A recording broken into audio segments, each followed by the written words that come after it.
ईशा जिसमें अमृत ज्ञान है, मानक भगत वैराग। श्री गुरु ग्रंथ साहिब उदद, बंदों कर अनुराग। श्री गुर शब्द कमाए पुन, जीते पंच विकार। तिन संतन को बंदना, सिर चरणन पर टार। एकंकारा सतगुरु, ते प्रसाद सत होए। वाहिगुरु जी की फतेह, बिघ्न बिनासन सोए। वाहिगुरु जी की फतेह, बिघ्न बिनासन सोए। सतनाम श्री वाहिगुरु साहिब जी। शाहू संग चढ़ चलियो मतंगै, डेरा करत चलत पुन प्रात। कब हजरत गज पर चढ़ चालैं, कब तुरंग पर उर हर खात। कबहूँ पालकी बैठत गमनत, चमू अनक उमराव परयात। बाजे बजै छुटै बहुत तोपै, धौंसै तुम घात मग जात। शाहू संग चढ़ चलियो मतंगै। वाहिगुरु जी का खालसा, वाहिगुरु जी की फतेह। ਚਵਰ ਛਤਰ ਤਖਤ ਦੇ ਮਾਲਕ, ਸਮੁੱਚੀ ਮਨੁੱਖਤਾ ਸਰਵ ਕਾਇਨਾਤ ਦੇ ਰਹਿਬਰ, ਦਸਾਂ ਹੀ ਪਾਤਸ਼ਾਹੀਆਂ ਦੀ ਜੋਤ, ਸ਼ਬਦ ਬ੍ਰਹਮ, ਸ਼ਬਦ ਦਾ ਅਵਤਾਰ ਸਤਿਗੁਰੂ, ਧੰਨ ਧੰਨ ਧੰਨ ਸ਼੍ਰੀ ਗੁਰੂ ਗ੍ਰੰਥ ਸਾਹਿਬ ਮਹਾਰਾਜ ਸੱਚੇ ਪਾਤਸ਼ਾਹ ਜੀ ਦੀ ਮੁਬਾਰਕ ਗੋਦ ਦੇ ਅੰਦਰ ਸ਼ਹੀਦਾਂ ਦੇ ਸਰਤਾਜ ਧੰਨ ਧੰਨ ਸ਼੍ਰੀ ਗੁਰੂ ਅਰਜਨ ਦੇਵ ਜੀ ਮਹਾਰਾਜ ਸਤਿਗੁਰਾਂ ਦੀ ਬਖਸ਼ਿਸ਼ ਨਾਲ ਨਿਵਾਜੇ ਪਾਵਨ ਪਵਿੱਤਰ ਅਸਥਾਨ ਗੁਰਦੁਆਰਾ ਮੰਜੀ ਸਾਹਿਬ ਦੀਵਾਨ ਹਾਲ ਸ਼੍ਰੀ ਅੰਮ੍ਰਿਤਸਰ ਸਾਹਿਬ ਵਿਖੇ ਦਿਨ ਦੇ ਚੌਥੇ ਪਹਿਰ ਸੱਜੇ ਹੋਏ ਦੀਵਾਨ ਦੀ ਹਾਜ਼ਰੀ ਭਰ ਰਹੀ ਸਤਿਕਾਰਯੋਗ ਸਤਿਗੁਰਾਂ ਦੀ ਸਾਜੀ ਨਿਵਾਜੀ ਗੁਰੂ ਪਿਆਰੀ ਸਾਧ ਸੰਗਤ ਜੀ। ਸਤਿਗੁਰਾਂ ਦਾ ਕੋਟਾਨ ਕੋਟ ਸ਼ੁਕਰਾਨਾ ਹੈ ਜੋ ਸਤਿਗੁਰਾਂ ਦੀ ਗੋਦ ਵਿੱਚ ਜੁੜ ਬੈਠਣ ਦਾ ਸਾਨੂੰ ਸਭਨਾਂ ਨੂੰ ਸੁਭਾਗ ਪ੍ਰਾਪਤ ਹੋਇਆ। ਜਿੱਥੇ ਧੰਨ ਧੰਨ ਸ਼੍ਰੀ ਗੁਰੂ ਰਾਮਦਾਸ ਪਾਤਸ਼ਾਹ ਮਹਾਰਾਜ ਜੀ ਦੇ ਪਾਵਨ ਸੱਚਖੰਡ ਦਰਬਾਰ ਦੀਆਂ ਹਾਜ਼ਰੀਆਂ ਭਰ ਕੇ ਅੰਮ੍ਰਿਤ ਸਰੋਵਰ ਵਿੱਚ ਇਸ਼ਨਾਨ ਕਰਕੇ ਅਤੇ ਉਪਰੰਤ ਗੁਰਦੁਆਰਾ ਮੰਜੀ ਸਾਹਿਬ ਦੀਵਾਨ ਹਾਲ ਵਿਖੇ ਹਾਜ਼ਰੀ ਭਰ ਕੇ ਗੁਰਬਾਣੀ ਦਾ ਰਾਗੀ ਸਿੰਘਾਂ ਪਾਸੋਂ ਰਸ ਭਿੰਨਾ ਕੀਰਤਨ ਆਪ ਸੰਗਤ ਨੇ ਸਰਵਣ ਕੀਤਾ ਹੈ। ਸੋ ਸਾਧ ਸੰਗਤ, ਹੁਣ ਸਮਾਂ ਹੈ ਪਾਵਨ ਗੁਰ ਇਤਿਹਾਸ ਦੀ ਲੜੀਵਾਰ ਕਥਾ ਵਿਚਾਰ ਦਾ, ਜੋ ਪੰਜਵੇਂ ਪਾਤਸ਼ਾਹ ਬਾਣੀ ਕੇ ਬੋਹਿਤ ਪ੍ਰਤੱਖ ਹਰ ਧੰਨ ਧੰਨ ਗੁਰੂ ਅਰਜਨ ਦੇਵ ਜੀ ਮਹਾਰਾਜ ਸੱਚੇ ਪਾਤਸ਼ਾਹ ਜੀ ਦੇ ਪਾਵਨ ਅਗੰਮੀ ਜੀਵਨ ਦੇ ਵਿੱਚੋਂ ਇਤਿਹਾਸ ਦੀ ਵਾਰਤਾ ਆਪ ਜੀ ਸਰਵਣ ਕਰ ਰਹੇ ਸਨ। ਜਿੱਥੇ ਸਤਿਗੁਰੂ ਗੁਰੂ ਅਰਜਨ ਸਾਹਿਬ ਪਾਤਸ਼ਾਹ ਦੇ ਚਰਨਾਂ ਵਿੱਚ ਬੇਅੰਤ ਸੰਗਤਾਂ ਦੇਸ਼ ਵਿਦੇਸ਼ ਤੋਂ ਆਉਂਦੀਆਂ ਨੇ, ਬੇਅੰਤ ਭੇਟਾਵਾਂ ਅਰਪਣ ਕਰਦੀਆਂ ਨੇ, ਉੱਥੇ ਜਿਵੇਂ ਧੰਨ ਗੁਰੂ ਚਰਨਾਂ ਵਿੱਚ ਆਉਂਦਾ ਹੈ ਸਤਿਗੁਰੂ ਪਾਤਸ਼ਾਹ ਉਸੇ ਤਰੀਕੇ ਨਾਲ ਸਿੱਖ ਸੰਗਤਾਂ ਦੇ ਵਿੱਚ ਖਰਚ ਕਰ ਦਿੰਦੇ। ਇੱਥੇ ਬਹੁਤ ਸਾਰੇ ਬਲਦ ਰੱਖੇ ਨੇ, ਘੋੜੇ ਆਦਿਕ ਰੱਖੇ ਨੇ, ਉਹਨਾਂ 'ਤੇ ਖਰਚ ਕਰਦੇ ਨੇ। ਬਹੁਤ ਸਾਰੇ ਸੇਵਕ ਨੇ ਜਿਨ੍ਹਾਂ ਨੂੰ ਰੋਜ਼ਾਨਾ ਦਾ ਮਿਹਨਤਾਨਾ ਧੰਨ ਗੁਰੂ ਅਰਜਨ ਸਾਹਿਬ ਮਹਾਰਾਜ ਦਿੰਦੇ ਨੇ। ਨਿਤ ਅਟੁੱਟ ਲੰਗਰ ਗੁਰੂ ਕਾ ਵਰਤਦਾ ਹੈ। ਹਜ਼ਾਰਾਂ ਲੱਖਾਂ ਦੇ ਹਿਸਾਬ ਨਾਲ ਸੰਗਤਾਂ ਉਸ ਲੰਗਰ ਦੇ ਵਿੱਚ ਬੈਠ ਕਰਕੇ ਪ੍ਰਸ਼ਾਦਾ ਪਾਣੀ ਛਕਦੀਆਂ। ਇੱਦਾਂ ਸਤਿਗੁਰੂ ਪਾਤਸ਼ਾਹ ਮਹਾਰਾਜ ਜਿੱਥੇ ਸਿੱਖੀ ਦੀ ਬਖਸ਼ਿਸ਼ ਜਗਤ ਵਿੱਚ ਵਰਤਾ ਰਹੇ ਨੇ, ਦੇਸ਼ ਵਿਦੇਸ਼ ਵਿੱਚ ਸਤਿਗੁਰਾਂ ਦਾ ਜਸ ਹੁੰਦਾ ਹੈ, ਪਰ ਬਾਬਾ ਪ੍ਰਿਥੀ ਚੰਦ ਦੂਸਰੇ ਪਾਸੇ ਮਾਨੀ ਮਨ ਵਿੱਚ ਈਰਖਾ ਕਰਦੇ। ਉਹ ਈਰਖਾ ਦੇ ਭਰੇ ਹੋਏ ਚੰਦੂ ਨੂੰ ਚਿੱਠੀ ਲਿਖਦੇ ਹੈ। ਚੰਦੂ ਪਾਪੀ ਉਸ ਚਿੱਠੀ ਦੇ ਜਵਾਬ ਦੇ ਵਿੱਚ ਦੱਸਦਾ ਹੈ ਕਿ ਤੇਰੇ ਨਾਲੋਂ ਦੁੱਖ ਮੇਰੇ ਵਿੱਚ 100 ਗੁਣਾ ਵੱਧ ਹੈ। ਜਿਸ ਨੂੰ ਸੁਣ ਕਰਕੇ ਉਹ ਬੜੇ ਮਨ 'ਚ ਹੌਸਲਾ ਰੱਖਦੇ ਨੇ ਕਿ ਮੇਰਾ ਕੰਮ ਤੇ ਚੰਦੂ ਆਪ ਕਰਵਾ ਦੇਗਾ। ਇੱਧਰ ਚੰਦੂ ਬਾਦਸ਼ਾਹ ਜਹਾਂਗੀਰ ਦੇ ਕੰਨ ਦੇ ਵਿੱਚ ਇਸ ਤਰੀਕੇ ਦੀਆਂ ਗੱਲਾਂ ਭਰਦਾ ਹੈ ਕਿ ਤੁਹਾਨੂੰ ਪਹਾੜਾਂ ਦੀ ਸੈਰ, ਕਸ਼ਮੀਰ ਆਦਿਕ ਦੇ ਠੰਡੇ ਇਲਾਕਿਆਂ ਦੀ ਸੈਰ ਤੇ ਜਾਣਾ ਚਾਹੀਦਾ ਹੈ। ਬਾਦਸ਼ਾਹ ਵੀ ਸਾਰੀ ਗੱਲਬਾਤ ਸੁਣ ਕੇ ਖੁਸ਼ ਹੁੰਦਾ ਹੈ ਕਿ ਗਰਮੀ ਦਾ ਸਮਾਂ ਹੈ, ਦਿੱਲੀ ਦੀ ਧਰਤੀ ਤੇ ਪਹਾੜੀ ਇਲਾਕੇ ਠੰਡੇ ਨੇ, ਤੂੰ ਸਾਡਾ ਸੁੱਖ ਚਾਹੁੰਦਾ ਹੈ, ਇਸ ਕਰਕੇ ਠੀਕ ਹੈ ਭਾਈ, ਅਸੀਂ ਉਸ ਪਾਸੇ ਚੱਲਦੇ ਹਾਂ, ਚੰਗੀ ਸਲਾਹ ਤੂੰ ਦਿੱਤੀ ਹੈ।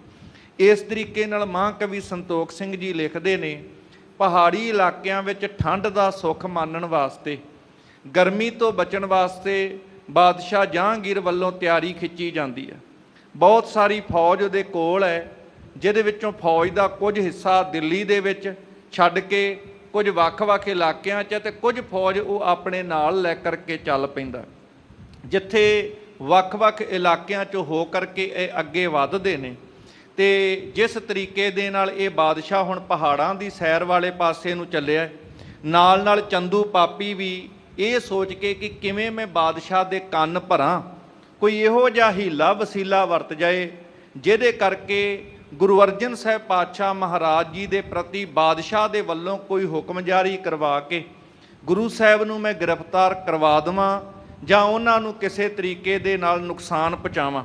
ਇਸ ਤਰ੍ਹਾਂ ਦੀਆਂ ਵਿਉਂਤਾਂ ਚੰਦੂ ਦੇ ਮਨ ਵਿੱਚ ਚੱਲਦੀਆਂ ਨੇ। ਜਿਵੇਂ ਇਹ ਬਾਦਸ਼ਾਹ ਦਾ ਕਾਫਲਾ ਚੱਲਦਾ ਹੈ, ਜਿਹੜੀ ਰਸਤੇ ਵਿੱਚ ਉਹਦੇ ਨਾਲ ਫਿਰ ਘਟਨਾ ਵਰਤਦੀ ਹੈ, ਤੇ ਚੰਦੂ ਕਿਵੇਂ ਕਿਵੇਂ ਪ੍ਰਪੰਚ ਵਰਤਾਉਂਦਾ ਹੈ, ਇਹ ਪ੍ਰਸੰਗ ਇਹ ਲੜੀ ਦੇ ਤਹਿਤ ਅੱਗੇ ਸਰਵਣ ਕਰਨ ਤੋਂ ਪਹਿਲਾਂ ਗੁਰੂ ਚਰਨਾਂ ਵਿੱਚ ਸਾਰੇ ਆਪਣੀ ਸੁਰਤ ਨੂੰ ਟਿਕਾਈਏ। ਜਿੰਨੀ ਸੰਗਤ ਪਾਵਨ ਦੀਵਾਨ ਹਾਲ ਵਿੱਚ ਹਾਜ਼ਰ ਹੋ ਜਾਂ ਦੇਸ਼ ਵਿਦੇਸ਼ ਦੇ ਵਿੱਚ ਆਪਣੇ ਘਰਾਂ ਤੋਂ ਮੀਡੀਆ ਚੈਨਲ ਦੇ ਰਾਹੀਂ ਆਪ ਜੀ ਸਰਵਣ ਕਰ ਰਹੇ ਹੋ, ਮਨ ਬਿਰਤੀਆਂ ਟਿਕਾਉਂਦੇ ਹੋਏ ਪਿਆਰ ਨਾਲ ਉਚਾਰਨ ਕਰੋ ਜੀ, ਸਤਨਾਮ ਸ਼੍ਰੀ ਵਾਹਿਗੁਰੂ ਸਾਹਿਬ ਜੀ। ਸ਼ਾਹੂ ਸੰਗ ਚੜ ਚਲਿਓ ਮਤੰਗੈ, ਡੇਰਾ ਕਰਤ ਚਲਤ ਪੁਨ ਪ੍ਰਾਤ। ਇਸ ਤਰੀਕੇ ਨਾਲ ਬਾਦਸ਼ਾਹ ਹਾਥੀ ਤੇ ਸਵਾਰ ਹੋ ਕਰਕੇ ਚੱਲ ਪਿਆ। ਵੱਖ-ਵੱਖ ਇਲਾਕਿਆਂ 'ਚੋਂ ਹੁੰਦੇ ਹੋਏ ਉਸ ਨੇ ਜਿਵੇਂ ਰਸਤੇ ਦੇ ਵਿੱਚ ਇੱਕ ਥਾਂ ਦੇ ਉੱਪਰ ਆਪਣਾ ਡੇਰਾ ਜਿਹੜਾ ਹੈ ਕਰਨਾ ਕੀਤਾ ਹੈ। ਕਬ ਹਜਰਤ ਗਜ ਪਰ ਚੜ ਚਾਲੈ, ਕਬ ਤੁਰੰਗ ਪਰ ਉਰ ਹਰ ਖਾਤ। ਰਾਤ ਦੇ ਸਮੇਂ ਵਿਸ਼ਰਾਮ ਕਰਦੇ ਐ, ਸਵੇਰ ਹੋਣ ਤੇ ਫੇਰ ਇਹ ਕਾਫਲਾ ਚੱਲ ਪੈਂਦਾ ਹੈ। ਬਾਦਸ਼ਾਹ ਕਈ ਵਾਰ ਹਾਥੀ ਤੇ ਸਵਾਰ ਹੋ ਜਾਂਦਾ ਹੈ, ਕਈ ਵਾਰ ਉਹ ਘੋੜੇ ਤੇ ਸਵਾਰ ਹੋ ਜਾਂਦਾ ਹੈ। ਬੜਾ ਖੁਸ਼ ਹੈ ਬਾਦਸ਼ਾਹ ਆ ਸੋਹਣੇ ਇਲਾਕੇ ਦੇਸ਼ ਨੂੰ ਵੇਖਦਿਆਂ ਹੋਇਆਂ। ਕਬਹੂ ਪਾਲ ਕੀ ਬੈਠਤ ਗਮਨਤ, ਚਮੂ ਅਨਕ ਉਮਰਾ ਪਰਿਆਤ। ਕਦੇ ਬਾਦਸ਼ਾਹ ਜਹਾਂਗੀਰ ਪਾਲਕੀ ਦੇ ਵਿੱਚ ਸਵਾਰ ਹੋ ਜਾਂਦਾ ਹੈ ਆਰਾਮ ਕਰਨ ਵਾਸਤੇ। ਬਹੁਤ ਸਾਰੀ ਫੌਜ ਉਸ ਦੇ ਨਾਲ ਹੈ, ਬੜੇ ਅਮੀਰ ਵਜ਼ੀਰ ਜਿਹੜੇ ਨੇ ਉਹਦੇ ਨਾਲ ਚੱਲ ਰਹੇ ਹਨ। ਬਾਜੇ ਬਜੈ ਛੁਟੈ ਬਹੁ ਤੋਪੈ, ਧੌਂਸੈ ਤੁੰਘਾਰਤ ਮਗ ਜਾਤ। ਵਾਜੇ ਵੱਜ ਰਹੇ ਨੇ ਕਿਉਂਕਿ ਬਾਦਸ਼ਾਹ ਦੀ ਸਵਾਰੀ ਜਾ ਰਹੀ ਹੈ। ਅੱਗੇ ਅੱਗੇ ਲੋਕਾਂ ਨੂੰ ਸੁਚੇਤ ਕਰਨ ਵਾਲੇ ਵਾਜੇ ਵੱਜਦੇ ਜਾ ਰਹੇ ਹਨ। ਬਹੁਤ ਤੋਪਾਂ ਚੱਲਦੀਆਂ ਨੇ, ਧੌਂਸੇ ਜਿਹੜੇ ਨੇ, ਨਗਾੜੇ ਵੱਜਦੇ ਜਾਂਦੇ ਨੇ। ਇਸ ਤਰੀਕੇ ਨਾਲ ਰਸਤੇ ਦੇ ਵਿੱਚ ਬੜਾ ਸ਼ੋਰ ਮਚਾਉਂਦੇ ਹੋਏ ਇਹ ਬਾਦਸ਼ਾਹ ਦਾ ਸ਼ਾਹੀ ਕਾਫਲਾ ਅੱਗੇ ਵੱਧਦਾ ਹੈ। ਮਗ ਉਲੰਘ ਸਤਦਰਵ ਤਟ ਆਏ, ਤਰੀ ਤਰੀ ਪਰ ਵਹਿ ਗਏ ਪਾਰ। ਇਸ ਤਰ੍ਹਾਂ ਮਹਾਂਕਵੀ ਜੀ ਜ਼ਿਕਰ ਕਰਦੇ ਹੈ ਕਿ ਰਸਤੇ ਦੇ ਵਿੱਚ ਵੱਖ-ਵੱਖ ਪੜਾਵਾਂ ਤੋਂ ਲੰਘਦਿਆਂ ਰਾਤ ਦਿਨ ਦੇ ਵਿਸ਼ਰਾਮ, ਰਾਤ ਵਿਸ਼ਰਾਮ, ਦਿਨੇ ਸਫ਼ਰ ਕਰਦਿਆਂ ਕਹਿੰਦੇ ਸਤਲੁਜ ਦਰਿਆ ਦੇ ਕਿਨਾਰੇ ਤੇ ਇਹ ਬਾਦਸ਼ਾਹ ਦਾ ਕਾਫਲਾ ਪਹੁੰਚ ਜਾਂਦਾ ਹੈ। ਉਸ ਥਾਂ ਤੇ ਕਿਉਂਕਿ ਉਹਨਾਂ ਸਮਿਆਂ ਦੇ ਵਿੱਚ ਅੱਜ ਕੱਲ੍ਹ ਦੇ ਵਰਗੇ ਪੁੱਲ ਆਦਿਕ ਨਹੀਂ ਹੋਇਆ ਕਰਦੇ ਸੀ, ਇਸ ਕਰਕੇ ਬੇੜੀਆਂ ਜਿਹੜੀਆਂ ਕਿਸ਼ਤੀਆਂ ਨੇ ਇਹਨਾਂ ਦੇ ਰਾਹੀਂ ਬਹੁਤ ਸਾਰੀਆਂ ਬੇੜੀਆਂ ਦਾ ਸਹਾਰਾ ਲੈ ਕਰਕੇ ਇਹ ਬਾਦਸ਼ਾਹ ਦਾ ਕਾਫਲਾ ਸਤਲੁਜ ਦਰਿਆ ਨੂੰ ਪਾਰ ਕਰਦਾ ਹੈ। ਗਨ ਨੌਕਾ ਹਿਤ ਲਸ਼ਕਰ ਇਕਨੀ, ਬਹੁ ਕੇਵਟ ਮਿਲ ਦਏ ਉਤਾਰ। ਫਿਰ ਜਿਹੜੀ ਵੱਡੀ ਫੌਜ ਹੈ, ਫੌਜ ਦਾ ਸਮਾਨ ਹੈ, ਇਹ ਵੀ ਸਾਰਾ ਪਾਰ ਕਰਨਾ ਹੈ। ਇਸ ਕਰਕੇ ਬਹੁਤ ਸਾਰੀਆਂ ਬੇੜੀਆਂ ਜਿਹੜੀਆਂ ਕਿਸ਼ਤੀਆਂ ਨੇ ਇਕੱਠੀਆਂ ਕਰ ਲਈਆਂ ਜਾਂਦੀਆਂ ਨੇ। ਮਲਾਹ ਜਿਹੜੇ ਨੇ ਸਾਰੇ ਇਕੱਠੇ ਹੋ ਕੇ ਇਹ ਸਾਰੀ ਬਾਦਸ਼ਾਹ ਦੀ ਫੌਜ ਨੂੰ ਇਕੱਠੇ ਹੋ ਕਰਕੇ ਸਾਰੇ ਮਲਾਹ ਵੱਖ-ਵੱਖ ਕਿਸ਼ਤੀਆਂ ਨੂੰ ਜੋੜ ਕੇ ਇਕੱਠਿਆਂ ਕਰਕੇ ਸਾਰਾ ਹੀ ਜਿਹੜਾ ਕਾਫਲਾ ਹੈ ਬਾਦਸ਼ਾਹ ਦਾ, ਸਾਰੀ ਫੌਜ ਨੂੰ ਵੀ ਸਤਲੁਜ ਦਰਿਆ ਪਾਰ ਕਰਵਾ ਦਿੰਦੇ ਹਨ। ਸਨੇ ਸਨੇ ਵਿੱਚ ਦੇਸ਼ ਦੁਆਬੇ, ਕਰਤ ਸੈਰ ਕੋ ਪੰਥ ਮਝਾਰ। ਇਸ ਤਰੀਕੇ ਨਾਲ ਚੱਲਦਿਆਂ ਹੋਇਆਂ ਸਤਲੁਜ ਬਿਆਸ ਦੇ ਵਿਚਕਾਰ ਦਾ ਇਹ ਇਲਾਕਾ, ਦੋ ਆਬਾਂ ਦਾ, ਦੋ ਦਰਿਆਵਾਂ ਦਾ ਵਿਚਕਾਰ ਦਾ ਇਲਾਕਾ, ਇਹ ਦੁਆਬੇ ਦੇ ਇਲਾਕੇ ਵਿੱਚ ਬਾਦਸ਼ਾਹ ਦਾ ਕਾਫਲਾ ਵੱਖ-ਵੱਖ ਇਲਾਕਿਆਂ ਨੂੰ ਇਸ ਕੁਦਰਤ ਦੇ ਨਜ਼ਾਰਿਆਂ ਨੂੰ ਵੇਖਦਿਆਂ ਹੋਇਆਂ ਸੈਰ ਕਰਦੇ ਹੋਏ ਅੱਗੇ ਵੱਧਦੇ ਜਾ ਰਹੇ ਹਨ। ਤੀਰ ਬਿਪਾਸਾ ਕੇ ਚਲ ਪਹੁੰਚਿਓ, ਤਿਸ ਦਿਨ ਹੈ ਪਰ ਭਾਸਵਾਰ। ਹੁਣ ਬਿਆਸਾ ਦੇ ਕਿਨਾਰੇ ਤੇ ਇੱਕ ਜਿਹੜਾ ਕਾਫਲਾ ਹੈ ਸਤਲੁਜ ਤੋਂ ਦੁਆਬੇ ਦਾ ਵਿਚਕਾਰ ਦਾ ਇਲਾਕਾ ਪਾਰ ਕਰਕੇ ਬਿਆਸਾ ਦੇ ਕਿਨਾਰੇ ਤੇ ਪਹੁੰਚ ਗਿਆ। ਬਾਦਸ਼ਾਹ ਇਹ ਮੁਗਲ ਸਲਤਨਤ ਦਾ ਬਾਦਸ਼ਾਹ, ਵੱਡੀ ਉਹਦੇ ਨਾਲ ਫੌਜ ਹੈ, ਤੇ ਉਸ ਵਕਤ ਬਿਆਸਾ ਦੇ ਕਿਨਾਰੇ ਜਦੋਂ ਕਾਫਲਾ ਪਹੁੰਚਿਆ ਨਾ ਸਾਧ ਸੰਗਤ ਜੀ, ਤੇ ਬਾਦਸ਼ਾਹ ਉਸ ਵਕਤ ਘੋੜੇ ਤੇ ਸਵਾਰ ਹੋਇਆ ਸੀ। ਕਰਨ ਅਖੇਰ ਪੰਥ ਕੋ ਸ਼ੋਰਿਓ, ਉਮਰਾਵਨ ਕੁਛ ਲੈ ਕਰ ਸੰਗ। ਉਹਦੇ ਮਨ ਵਿੱਚ ਆਇਆ ਕਿ ਇਸ ਇਲਾਕੇ ਵਿੱਚ ਕੁਝ ਜੰਗਲ ਦਾ ਇਲਾਕਾ ਏ, ਨਦੀ ਦਾ, ਦਰਿਆ ਦਾ ਕਿਨਾਰਾ ਹੈ, ਤੇ ਦਰਿਆ ਦੇ ਕਿਨਾਰੇ ਤੇ ਆਮ ਤੌਰ ਤੇ ਬਹੁਤ ਸਾਰੇ ਜੰਗਲੀ ਪਸ਼ੂ ਵੀ ਪਾਣੀ ਪੀਣ ਵਾਸਤੇ ਆਇਆ ਕਰਦੇ ਆ, ਤੇ ਇਹ ਸ਼ਿਕਾਰ ਖੇਡਣ ਵਾਸਤੇ ਇਹ ਇਲਾਕਾ ਬੜਾ ਵਧੀਆ ਲੱਗਾ।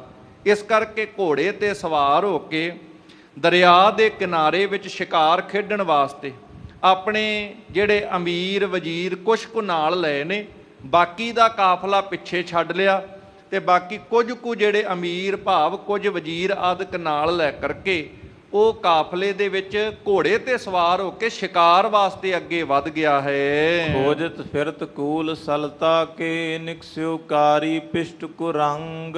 ਹੁਣ ਇਹ ਬਾਦਸ਼ਾਹ ਸੋਚਦਾ ਹੈ ਮੈਂ ਸ਼ਿਕਾਰ ਕਰਾਂ ਤੇ ਸ਼ਿਕਾਰ ਕੋਈ ਨਜ਼ਰ ਆਵੇ।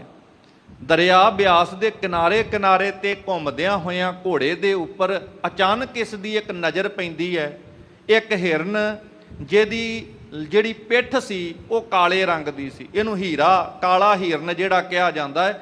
ਇਹ ਹਿਰਨ ਉਸ ਨੂੰ ਸਾਹਮਣੇ ਬੜਾ ਬਲਵਾਨ ਇੱਕ ਹਿਰਨ ਨਜ਼ਰ ਆਉਂਦਾ ਹੈ। ਜਹਾਂਗੀਰ ਜਬ ਕਰਿਓ ਬਲੋਕਨ, ਅਪਰ ਬਰਜ ਕੇ ਤੇਜ ਤੁਰੰਗ। ਜਹਾਂਗੀਰ ਨੇ ਆਪਣੇ ਨਾਲ ਦੇ ਸਾਥੀਆਂ ਨੂੰ ਥੋੜਾ ਜਿਹਾ ਜਦੋਂ ਵੇਖਿਆ ਇਸ ਹਿਰਨ ਨੂੰ, ਤੇ ਨਾਲਦਿਆਂ ਨੂੰ ਇਸ਼ਾਰਾ ਕੀਤਾ ਤੁਸੀਂ ਹੁਣ ਬਹੁਤਾ ਸ਼ੋਰ ਨਹੀਂ ਮਚਾਉਣਾ, ਕਿਤੇ ਹਿਰਨ ਭੱਜ ਨਾ ਜਾਵੇ, ਮੈਂ ਉਹਦਾ ਪਿੱਛਾ ਕਰਕੇ ਛੇਤੀ ਨਾਲ ਜਾ ਕਰਕੇ ਤੇ ਇਸ ਹਿਰਨ ਦਾ ਸ਼ਿਕਾਰ ਕਰਾਂਗਾ। ਘੋੜੇ ਤੇ ਸਵਾਰ ਹੋ ਕੇ ਬੜੀ ਤੇਜ਼ੀ ਨਾਲ ਬਾਕੀਆਂ ਨੂੰ ਪਿੱਛੇ ਛੱਡ ਕੇ ਤੇ ਆਪ ਬੜੀ ਤੇਜ਼ੀ ਨਾਲ ਅੱਗੇ ਵਧਿਆ ਹੈ ਹਿਰਨ ਦਾ ਸ਼ਿਕਾਰ ਕਰਨ ਵਾਸਤੇ। ਬਲੀ ਬੇਗ ਤੇ ਬਯੋ ਬਿਆਸਮ, ਮਿਲਤ ਜਾਤ ਪਾਛੇ ਹਿਤ ਭੰਗ। ਹੁਣ ਹਿਰਨ ਜਿਹੜਾ ਹੈ ਭੱਜਦਾ ਹੈ ਤੇ ਉਹਦੀ ਰਫ਼ਤਾਰ ਬਹੁਤ ਤੇਜ਼ ਹੋਇਆ ਕਰਦੀ, ਪਰ ਦੂਸਰੇ ਪਾਸੇ ਜਿਹੜੇ ਘੋੜੇ ਤੇ ਬਾਦਸ਼ਾਹ ਸਵਾਰ ਹੈ ਉਹ ਵੀ ਅਸ਼ਵ ਪਵਨ ਤੇਜ਼ ਹੀ ਸੀ ਕਿ ਹਵਾ ਨਾਲ ਗੱਲਾਂ ਕਰਨ ਵਾਲਾ ਹੀ ਇਦਾਂ ਤੇਜ਼ ਦੌੜਨ ਵਾਲਾ ਘੋੜਾ ਸੀ। ਸਾਧ ਸੰਗਤ ਬੜੀ ਤੇਜ਼ੀ ਨਾਲ ਇਹਨੇ ਘੋੜਾ ਦੌੜਾਇਆ ਹੈ ਤੇ ਆਪਣੇ ਸ਼ਿਕਾਰ ਦੇ ਮਗਰ ਭੱਜਦਿਆਂ ਭੱਜਦਿਆਂ ਸ਼ਿਕਾਰ ਕਰਨ ਵਾਸਤੇ ਪਿੱਛੇ ਬੜੀ ਤੇਜ਼ੀ ਦੇ ਨਾਲ ਇਹਨੇ ਪਿੱਛਾ ਕਰਦਿਆਂ ਹੋਇਆਂ ਉਹਨੂੰ ਮਾਰਨ ਦਾ ਯਤਨ ਕੀਤਾ ਹੈ। ਬਿਖਮ ਸਥਲ ਆਗੇ ਕੁਛ ਆਇਵ, ਬਾਜੀ ਕੀਨ ਸਦੀਰਘ ਛਾਲ। ਹਿਰਨ ਤਾਂ ਅਜੇ ਹੱਥ ਵਿੱਚ ਨਹੀਂ ਆਇਆ, ਇਹ ਪੂਰਾ ਯਤਨ ਕਰਦਾ ਹੈ ਕਿ ਸ਼ਿਕਾਰ ਕਰਾਂ, ਉਹਨੂੰ ਮੈਂ ਮਾਰਾਂ ਕਿਸੇ ਤਰੀਕੇ ਦੇ ਨਾਲ। ਪਰ ਜਿੱਥੇ ਹੁਣ ਦੌੜਦਿਆਂ ਹੋਇਆਂ ਨਦੀ ਦੇ ਭਾਵ ਦਰਿਆ ਦੇ ਕਿਨਾਰੇ ਤੇ ਇੱਕ ਥਾਂ ਤੇ ਕੁਝ ਇਹੋ ਜਿਹਾ ਰਸਤਾ ਸੀ ਜਿਹੜਾ ਉਹ ਰਸਤੇ ਦੇ ਵਿੱਚ ਉਥਲ ਪਥਲ ਵਾਲਾ ਰਸਤਾ, ਉੱਚਾ ਨੀਵਾਂ ਜਿਹਾ ਰਸਤਾ ਸੀਗਾ, ਜਿਸ ਰਸਤੇ ਦੇ ਵਿੱਚ ਘੋੜੇ ਦੇ ਵੱਲੋਂ ਉਸ ਥਾਂ ਦੇ ਉੱਪਰ ਖੱਡਾਂ ਵੇਖ ਕਰਕੇ, ਡੂੰਘੀਆਂ ਉੱਚੀਆਂ ਥਾਵਾਂ ਵੇਖ ਕੇ ਘੋੜੇ ਨੇ ਉੱਚੀ ਸਾਰੀ ਛਾਲ ਜਿਹੜੀ ਹੈ ਉਸ ਥਾਂ ਨੂੰ ਪਾਰ ਕਰਨ ਵਾਸਤੇ ਜਿਉਂ ਹੀ ਮਾਰੀ ਹੈ। ਜਹਾਂਗੀਰ ਅਵਨੀ ਪਰ ਗਿਰਗਾ, ਲਗੀ ਲਾਤ ਪਰ ਚੋਟ ਵਿਸਾਲ। ਹੁਣ ਘੋੜੇ ਨੇ ਤੇ ਲੰਮੀ ਛਾਲ ਮਾਰੀ ਪਰ ਜਹਾਂਗੀਰ ਦੇ ਕੋਲੋਂ ਸੰਭਲਿਆ ਨਾ ਗਿਆ। ਜਿੱਦਾਂ ਘੋੜਾ ਛਾਲ ਮਾਰਦਾ ਹੈ, ਇਹ ਉਸ ਵਕਤ ਜ਼ੋਰ ਦਾ ਝਟਕਾ ਲੱਗਣ ਤੇ ਜਹਾਂਗੀਰ ਜ਼ਮੀਨ ਤੇ ਧਰਤੀ ਤੇ ਡਿੱਗ ਪੈਂਦਾ ਹੈ। ਧਰਤੀ ਤੇ ਡਿੱਗਣ ਕਰਕੇ ਇਹਦੀ ਲੱਤ ਤੇ ਕਾਫੀ ਗੰਭੀਰ ਸੱਟ ਲੱਗ ਜਾਂਦੀ ਹੈ। ਸੰਗਨ ਗਹਿਓ ਦੌਰ ਕੈ, ਤਤ ਸਿਨ ਸਨਮਾਨਤ ਬਹੁਲੀਨ ਉਠਾ। ਤੇ ਜਿਹੜੇ ਸਾਥੀ ਸਨ ਉਹ ਇੱਕੋ ਦਮ ਦੌੜ ਕੇ ਇਹਦੇ ਵੱਲ ਗਏ, ਭੱਜ ਕੇ ਜਾ ਕਰਕੇ ਬੜੇ ਸਤਿਕਾਰ ਸਹਿਤ। ਹੁਣ ਬਾਦਸ਼ਾਹ ਹੈ ਤੇ ਬਾਦਸ਼ਾਹ ਦਾ ਸਤਿਕਾਰ ਕਰਦਿਆਂ ਸਾਰੇ ਲਾਗੇ ਹੁਣ ਇਕੱਠੇ ਹੋ ਗਏ ਤੇ ਉਹਨੂੰ ਤੁਰੰਤ ਉੱਥੋਂ ਉਠਾਉਣਾ ਕੀਤਾ ਹੈ। ਲਿਆਏ ਪਾਲਕੀ ਬਿਖੈ ਸੁਪਾਇਵ ਸਨੇ ਸਨੇ ਗਮਨੇ ਤਿਸ ਕਾਲ। ਇੱਕ ਪਾਲਕੀ ਮੰਗਵਾ ਕਰਕੇ ਉਸ ਪਾਲਕੀ ਦੇ ਵਿੱਚ ਬਾਦਸ਼ਾਹ ਨੂੰ ਲੰਮਾ ਪਾਇਆ ਗਿਆ। ਫਿਰ ਹੌਲੀ ਹੌਲੀ ਕਰਕੇ ਜਿੱਥੇ ਇਹਨਾਂ ਨੇ ਆਪਣਾ ਬਾਕੀ ਕਾਫਲਾ ਰੋਕਿਆ ਸੀ ਉਸ ਥਾਂ ਤੇ ਬਾਦਸ਼ਾਹ ਨੂੰ ਲੈ ਕਰਕੇ ਸਾਰੇ ਪਹੁੰਚ ਜਾਂਦੇ ਹਨ। ਹਾਹਾਕਾਰ ਕਰੈ ਸਭ ਲਸ਼ਕਰ ਹਜਰਤ ਗਿਰਿਓ ਸਹਾਈ ਖੁਦਾਏ। ਸਾਰੇ ਪਾਸੇ ਜਿੱਦਾਂ ਹੀ ਖਬਰ ਫੈਲਦੀ ਹੈ ਬਾਦਸ਼ਾਹ ਧਰਤੀ ਤੇ ਡਿੱਗ ਪਿਆ, ਘੋੜੇ ਤੋਂ ਡਿੱਗ ਪਿਆ, ਸੱਟ ਲੱਗ ਗਈ ਹੈ। ਇਸ ਗੱਲ ਕਰਕੇ ਸਾਰੇ ਪਾਸੇ ਹਾਹਾਕਾਰ ਮਚ ਜਾਂਦੀ ਹੈ, ਖੁਦਾ ਤੂੰ ਸਹਾਇਤਾ ਕਰ, ਬਾਦਸ਼ਾਹ ਧਰਤੀ ਤੇ ਡਿੱਗ ਪਿਆ ਹੈ, ਇਹ ਹਜਰਤ ਗਿਰਿਆ ਹੈ, ਇਸ ਕਰਕੇ ਖੁਦਾ ਸਹਾਇਤਾ ਕਰ, ਰੱਬਾ ਤੂੰ ਮਦਦ ਕਰ। ਇਦਾਂ ਕਰਕੇ ਸਾਰੇ ਪੁਕਾਰ ਕਰਦੇ ਨੇ ਪ੍ਰਮਾਤਮਾ ਅੱਗੇ। ਚੰਦੂ ਨਿਕਟ ਗਇਓ ਕਰ ਬੰਧਨ ਬਹੁਤ ਦਰਦ ਕੀ ਬਾਤ ਜਨਾਏ। ਹੁਣ ਇੱਧਰ ਜਦੋਂ ਬਾਦਸ਼ਾਹ ਦੇ ਸੱਟ ਲੱਗੀ ਹੈ ਤੇ ਉਹਦਾ ਹਾਲ ਚਾਲ ਜਾਣਨ ਵਾਸਤੇ ਇਹ ਚੰਦੂ ਪਾਪੀ ਆਪਣੀ ਦੁਸ਼ਟ ਸੋਚ ਦੇ ਨਾਲ ਬਾਦਸ਼ਾਹ ਜਹਾਂਗੀਰ ਦੇ ਕੋਲ ਜਾਂਦਾ ਹੈ। ਉਹਦੇ ਦਰਦ ਦਾ ਹਾਲ ਚਾਲ ਪੁੱਛਣ ਵਾਸਤੇ ਗੱਲਬਾਤ ਪੁੱਛਦਾ ਹੈ। ਸਾਹੋ ਦ੍ਰਿਸ਼ਟ ਇਸ ਕੀ ਗਇਓ ਕਰ ਬੰਧਨ ਬਹੁਤ ਦਰਦ ਕੀ ਬਾਤ ਜਨਾਏ। ਕਹਿੰਦੇ ਜਦੋਂ ਇਹ ਜਾ ਕਰਕੇ ਪੁੱਛਦਾ ਹੈ ਕਿ ਬਾਦਸ਼ਾਹ ਸਲਾਮਤ ਕੀ ਹਾਲ ਹੈ, ਇਹ ਦਰਦ ਬਾਰੇ ਕੁਝ ਦੱਸਣਾ ਕਰੋ। ਸਾਹੋ ਦ੍ਰਿਸ਼ਟ ਇਸ ਕੀ ਦਿਸ ਆਈ ਕਹਿਓ ਬਾਕ ਕਿਛ ਕਰੋ ਉਪਾਏ। ਜਦੋਂ ਬਾਦਸ਼ਾਹ ਜਹਾਂਗੀਰ ਨੇ ਇਹਦੇ ਵੱਲ ਵੇਖਿਆ ਚੰਦੂ ਪਾਪੀ ਵੱਲ ਤੇ ਕਹਿਣ ਲੱਗਾ ਕਿ ਤੂੰ ਕੁਝ ਨਾ ਕੁਝ ਹੱਲ ਕਰ, ਬੜਾ ਆਪਣੇ ਆਪ 'ਚ ਸਿਆਣਾ ਆਪਣੇ ਆਪ ਨੂੰ ਸਮਝਦਾ ਹੈ। ਤੂੰ ਤੇ ਦਾਅਵਾ ਕਰਦਾ ਹੁੰਨਾ ਸੀ ਕਿ ਮੇਰੇ ਕੋਲ ਤੇ ਇਹੋ ਜਿਹਾ ਜੋਤਿਸ਼ ਹੈ ਜਿਹਦੇ ਨਾਲ ਮੈਂ ਸਭ ਕੁਝ ਵੇਖ ਲੈਣਾ ਹੈ ਕਿ ਕਿਸੇ ਨੂੰ ਕੀ ਕਸ਼ਟ ਮਿਲਣ ਵਾਲਾ ਕੀ ਨਹੀਂ।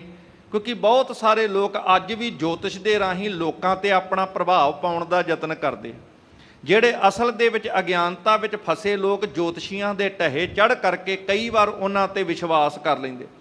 ਇਸੇ ਤਰੀਕੇ ਦੇ ਨਾਲ ਇਹ ਬਾਦਸ਼ਾਹ ਜਹਾਂਗੀਰ ਵੀ ਸਹੀ ਮਾਇਨੇ ਵਿੱਚ ਕਈ ਪ੍ਰਕਾਰ ਦੇ ਭਰਮਾਂ ਵਿੱਚ ਪਿਆ ਹੋਇਆ ਸੀ। ਇਹ ਭਰਮਾਂ ਦੇ ਵਿੱਚ ਜੋਤਸ਼ੀਆਂ ਨਜੂਮੀਆਂ ਇਹਨਾਂ ਦੇ ਭਰਮਾਂ ਦੇ ਵਿੱਚ ਵੀ ਫਸ ਕਰਕੇ ਕਈ ਪ੍ਰਕਾਰ ਦੇ ਵਹਿਮ ਭਰਮ ਮਨ 'ਚ ਪਾਲ ਕੇ ਬੈਠਾ ਰਹਿੰਦਾ ਸੀ। ਕਿਉਂਕਿ ਜਿਹੜਾ ਆਲਾ ਦੁਆਲਾ ਸੀ ਉਹਨੇ ਇਹ ਵਿਸ਼ਵਾਸ ਜਵਾ ਦਿੱਤਾ ਸੀ ਕਿ ਅਸੀਂ ਜੋਤਿਸ਼ ਦੇ ਰਾਹੀਂ ਸਭ ਕੁਝ ਵੇਖ ਲੈਂਦੇ ਹਾਂ ਤੇ ਜੋਤਿਸ਼ ਦੇ ਰਾਹੀਂ ਹੋਰ ਸਾਧਨ ਵਰਤ ਕੇ ਬਚਾ ਵੀ ਲੈਂਦੇ ਹਾਂ। ਜਿਹੜੇ ਮਨੁੱਖ ਭਰਮਾਂ ਵਿੱਚ ਪਏ ਹੁੰਦੇ ਨੇ ਨਾ ਉਹ ਜੋਤਿਸ਼ ਤੇ ਭਰੋਸਾ ਕਰ ਲੈਂਦੇ, ਪਰ ਜਿਨ੍ਹਾਂ ਨੂੰ ਪਰਮੇਸ਼ਰ ਤੇ ਭਰੋਸਾ ਹੋਵੇ ਉਹ ਫਿਰ ਨਜੂਮੀਆਂ ਤੇ ਜੋਤਸ਼ੀਆਂ ਤੇ ਭਰੋਸਾ ਨਹੀਂ ਕਰਿਆ ਕਰਦੇ। ਗੁਰਸਿੱਖ ਕਦੀ ਇਹੋ ਜਿਹੇ ਭਰਮਾਂ 'ਚ ਨਹੀਂ ਪੈਂਦਾ। ਪਰ ਬਾਦਸ਼ਾਹ ਜਹਾਂਗੀਰ ਭਰਮਾਂ 'ਚ ਪੈ ਚੁੱਕਿਆ ਸੀ ਚੰਦੂ ਵਰਗਿਆਂ ਦੇ ਸੰਗ ਕਰਕੇ, ਤੇ ਅੱਗੋਂ ਕਹਿੰਦਾ ਹੈ ਕਿ ਤੂੰ ਹੁਣ ਕੋਈ ਤਰੀਕਾ ਹੱਲ ਦੱਸਣਾ ਕਰ ਕਿ ਆਖਰਕਾਰ ਮੇਰੇ ਨਾਲ ਇਹ ਘਟਨਾ ਕਿਉਂ ਵਰਤੀ ਹੈ। ਜਨਮ ਕਿਤਾਬ ਨਜੂਮੀ ਸੋਧੇ ਕਿਸ ਕਾਰਨ ਤੇ ਮੈਂ ਦੁੱਖ ਪਾਏ। ਤੂੰ ਜਨਮ ਪੱਤਰੀ ਦੀਆਂ ਗੱਲਾਂ ਕਰਿਆ ਕਰਦਾ ਸੀ ਕਿ ਆਹ ਪੱਤਰੀ 'ਚ ਮੈਂ ਸਾਰਾ ਕੁਝ ਵੇਖ ਕੇ ਦੱਸ ਦੇਣਾ ਕੀ ਕਿਸੇ ਨਾਲ ਹੋਣ ਵਾਲਾ ਹੈ। ਤੂੰ ਕੋਈ ਜੋਤਿਸ਼ ਲਾ ਕੇ ਹੁਣ ਦੱਸ ਤੇ ਸਹੀ ਕਿ ਆਖਰਕਾਰ ਮੈਨੂੰ ਆਹ ਦੁੱਖ, ਮੈਨੂੰ ਆਹ ਤਕਲੀਫ, ਆਹ ਸੱਟ ਭਲਾ ਕਿਉਂ ਲੱਗੀ ਹੈ। ਤੇਰਾ ਜੋਤਿਸ਼ ਕਿੱਧਰ ਗਿਆ? ਤੂੰ ਆਖਰਕਾਰ ਕਿੱਥੇ ਕਿ ਤੇਰੀ ਜੋਤਿਸ਼ ਵਿਦਿਆ ਸੀ ਜਿਹਦਾ ਤੂੰ ਦਾਅਵਾ ਕਰਦਾ ਸੀ? ਆਖਰਕਾਰ ਉਸ ਜੋਤਿਸ਼ ਦੇ ਦਾਅਵੇ ਦੇ ਰਾਹੀਂ ਕੁਝ ਤੇ ਦੱਸ ਕਿ ਮੈਨੂੰ ਇਹ ਸੱਟ ਭਲਾ ਕਿਉਂ ਲੱਗੀ ਹੈ। ਇਦਾਂ ਬਾਦਸ਼ਾਹ ਜਹਾਂਗੀਰ ਚੰਦੂ ਪਾਪੀ ਨੂੰ ਪੁੱਛਦਾ ਹੈ। ਅਵਸਰ ਲਹਿਓ ਦੁਸ਼ਟ ਨੇ ਭਾਖਿਓ ਹਜਰਤ ਕਹਿਬੇ ਉਚਿਤ ਨ ਬਾਤ। ਹੁਣ ਕੋਈ ਹੱਲ ਤੇ ਹੈ ਨਹੀਂ ਸੀ ਕਿਉਂਕਿ ਜੋਤਿਸ਼ ਦੇ ਰਾਹੀਂ ਕੇਵਲ ਗੁੰਮਰਾਹ ਕੀਤਾ ਗਿਆ ਸੀ। ਇਹਨੂੰ ਮੌਕਾ ਮਿਲ ਗਿਆ ਸੀ ਚੰਦੂ ਪਾਪੀ ਨੂੰ। ਇਹਨੇ ਮਾਨੀ ਮਨ ਦੇ ਵਿੱਚ ਵਿਚਾਰ ਕੀਤੀ ਕਿ ਚੰਗਾ ਮੌਕਾ ਹੈ ਕਿ ਬਾਦਸ਼ਾਹ ਨੂੰ ਇਸ ਵਕਤ ਮੈਂ ਗੁਰੂ ਅਰਜਨ ਸਾਹਿਬ ਦੇ ਖਿਲਾਫ ਕੰਨ ਭਰ ਸਕਦਾ। ਤੇ ਗੱਲ ਜੀ ਬਣਾ ਕੇ ਨਾ ਬੜਾ ਮਾਸੂਮ ਜਿਹਾ, ਬੜਾ ਭਲਾ ਜਿਹਾ, ਜਿਵੇਂ ਬੜਾ ਸੱਚਾ ਸੁੱਚਾ ਬੰਦਾ ਹੁੰਦਾ, ਇਦਾਂ ਦਾ ਚਿਹਰਾ ਜਿਹਾ ਬਣਾ ਕੇ ਕਹਿੰਦਾ ਬਾਦਸ਼ਾਹ ਸਲਾਮਤ, ਕੀ ਦੱਸਾਂ, ਕੁਝ ਗੱਲ ਦੱਸਣ ਯੋਗ ਹੋਵੇ ਤੇ ਮੈਂ ਤੁਹਾਡੇ ਨਾਲ ਦੱਸਾਂ। ਕਹੂੰ ਕਹਾਨੇਸ ਤਸਕਰ ਲਾਗੇ ਗਈ ਕਿਤਾਬ ਭਈ ਸੁਧ ਪ੍ਰਾਤ। ਦੱਸਣਾ ਤੇ ਤੁਹਾਨੂੰ ਚਾਹੁੰਦੇ ਸਾਂ ਪਰ ਤੁਹਾਡਾ ਕਾਫਲਾ ਸੀ, ਇਸ ਕਰਕੇ ਅੱਗੇ ਵੱਧਦਿਆਂ ਅਸੀਂ ਤੁਹਾਡੀ ਖੁਸ਼ੀ 'ਚ ਕੋਈ ਵਿਘਨ ਨਹੀਂ ਸੀ ਪਾਉਣਾ ਚਾਹੁੰਦੇ, ਇਸ ਕਰਕੇ ਤੁਹਾਨੂੰ ਦੱਸਿਆ ਨਹੀਂ ਹੈ। ਰਾਤ ਸਾਡੇ ਨਾਲ ਇੱਕ ਐਸੀ ਘਟਨਾ ਵਰਤੀ ਹੈ ਬਾਦਸ਼ਾਹ ਸਲਾਮਤ, ਜਿੱਥੇ ਸਾਡਾ ਇਹ ਲਸ਼ਕਰ ਰੁਕਿਆ ਹੋਇਆ ਸੀ ਨਾ, ਉਸ ਥਾਂ ਤੇ ਰਾਤ ਕੁਝ ਚੋਰ ਪੈ ਗਏ ਸਨ ਤੇ ਉਹ ਚੋਰ ਜਿਹੜੀ ਜੋਤਿਸ਼ ਵਾਲੀ ਕਿਤਾਬ ਹੈ ਸਾਡੀ ਚੋਰੀ ਕਰਕੇ ਲੈ ਗਏ ਇਹ ਗੱਲ ਦਾ ਸਾਨੂੰ ਸਵੇਰੇ ਪਤਾ ਲੱਗਾ ਹੈ। ਅਪਰ ਦਰਬ ਸਾਮਗਰੀ ਕੇਤਕ ਭਾ ਨੁਕਸਾਨ ਆਜ ਕੀ ਰਾਤ। ਜਿਹੜੀ ਰਾਤ ਬਤੀਤ ਹੋਈ ਹੈ ਨਾ, ਅਸੀਂ ਤੁਹਾਨੂੰ ਖਬਰ ਪਹੁੰਚਾਉਣੀ ਸੀ, ਪਰ ਆਹ ਗੱਲ ਤੁਹਾਡੇ ਨਾਲ ਵਰਤੀ ਇਸ ਕਰਕੇ ਦੱਸ ਨਹੀਂ ਪਾਏ। ਪਰ ਹੁਣ ਤੁਸੀਂ ਆਪ ਪੁੱਛਿਆ ਹੈ, ਇਸ ਕਰਕੇ ਦੱਸ ਰਹੇ ਹਾਂ ਕਿ ਰਾਤ ਜਿਹੜੀ ਬਤੀਤ ਹੋਈ ਹੈ, ਬੜਾ ਸਮਾਨ ਵੀ ਚੋਰੀ ਹੋਇਆ ਹੈ ਸਾਡਾ, ਬਹੁਤ ਨੁਕਸਾਨ ਹੋਇਆ ਹੈ ਸਾਡਾ। ਬਹੁਤ ਚੋਰ ਇਸ ਦੇਸ਼ ਭਏ ਅਬ ਕਿਤ ਕੋ ਗਏ ਨ ਜਾਣੀ ਜਾਤ। ਇਹ ਜਿਹੜਾ ਪੰਜਾਬ ਦਾ ਇਲਾਕਾ ਹੈ, ਇਸ ਮਾਝੇ ਦੇ ਇਲਾਕੇ ਵਿੱਚ ਬੜੇ ਚੋਰ ਆ ਗਏ ਨੇ, ਬੜੇ ਚੋਰ ਇਕੱਠੇ ਹੋ ਗਏ ਨੇ। ਕਿੰਨੇ ਕੁ ਚੋਰ ਨੇ ਇਹੋ ਜੀਆਂ ਘਟਨਾਵਾਂ ਵਰਤਾ ਰਹੇ ਨੇ, ਇਹ ਹੁਣ ਦੱਸਿਆ ਨਹੀਂ ਜਾ ਸਕਦਾ। ਬੜਾ ਮਾੜਾ ਹਾਲਤ ਸਮਝ ਲਓ ਇਸ ਇਲਾਕੇ ਦਾ ਹੋਇਆ ਪਿਆ ਹੈ। ਸੁਨ ਹਜਰਤ ਮਤ ਬਿਸਮਤ ਅਤਸ਼ੈ ਮੋਹਿ ਰਾਜ ਕਿਤ ਚੋਰ ਬਸੰਤ। ਤੇ ਅੱਗੋਂ ਬਾਦਸ਼ਾਹ ਚੰਦੂ ਦੀਆਂ ਇਹੋ ਜੀਆਂ ਗੱਲਾਂ ਸੁਣ ਕੇ ਹੈਰਾਨ ਜਿਹਾ ਹੋ ਕੇ ਪੁੱਛਦਾ ਹੈ, ਮੇਰੇ ਰਾਜ ਭਾਗ ਵਿੱਚ ਕੋਈ ਚੋਰ ਵਸਦਾ ਹੋਵੇ? ਇਹ ਕਿਵੇਂ ਹੋ ਸਕਦਾ ਹੈ ਮੇਰੇ ਰਾਜ ਭਾਗ ਵਿੱਚ ਚੋਰ? ਉਹ ਚੋਰ ਕਿੱਥੋਂ ਆ ਕੇ ਵਸੇ ਹਨ?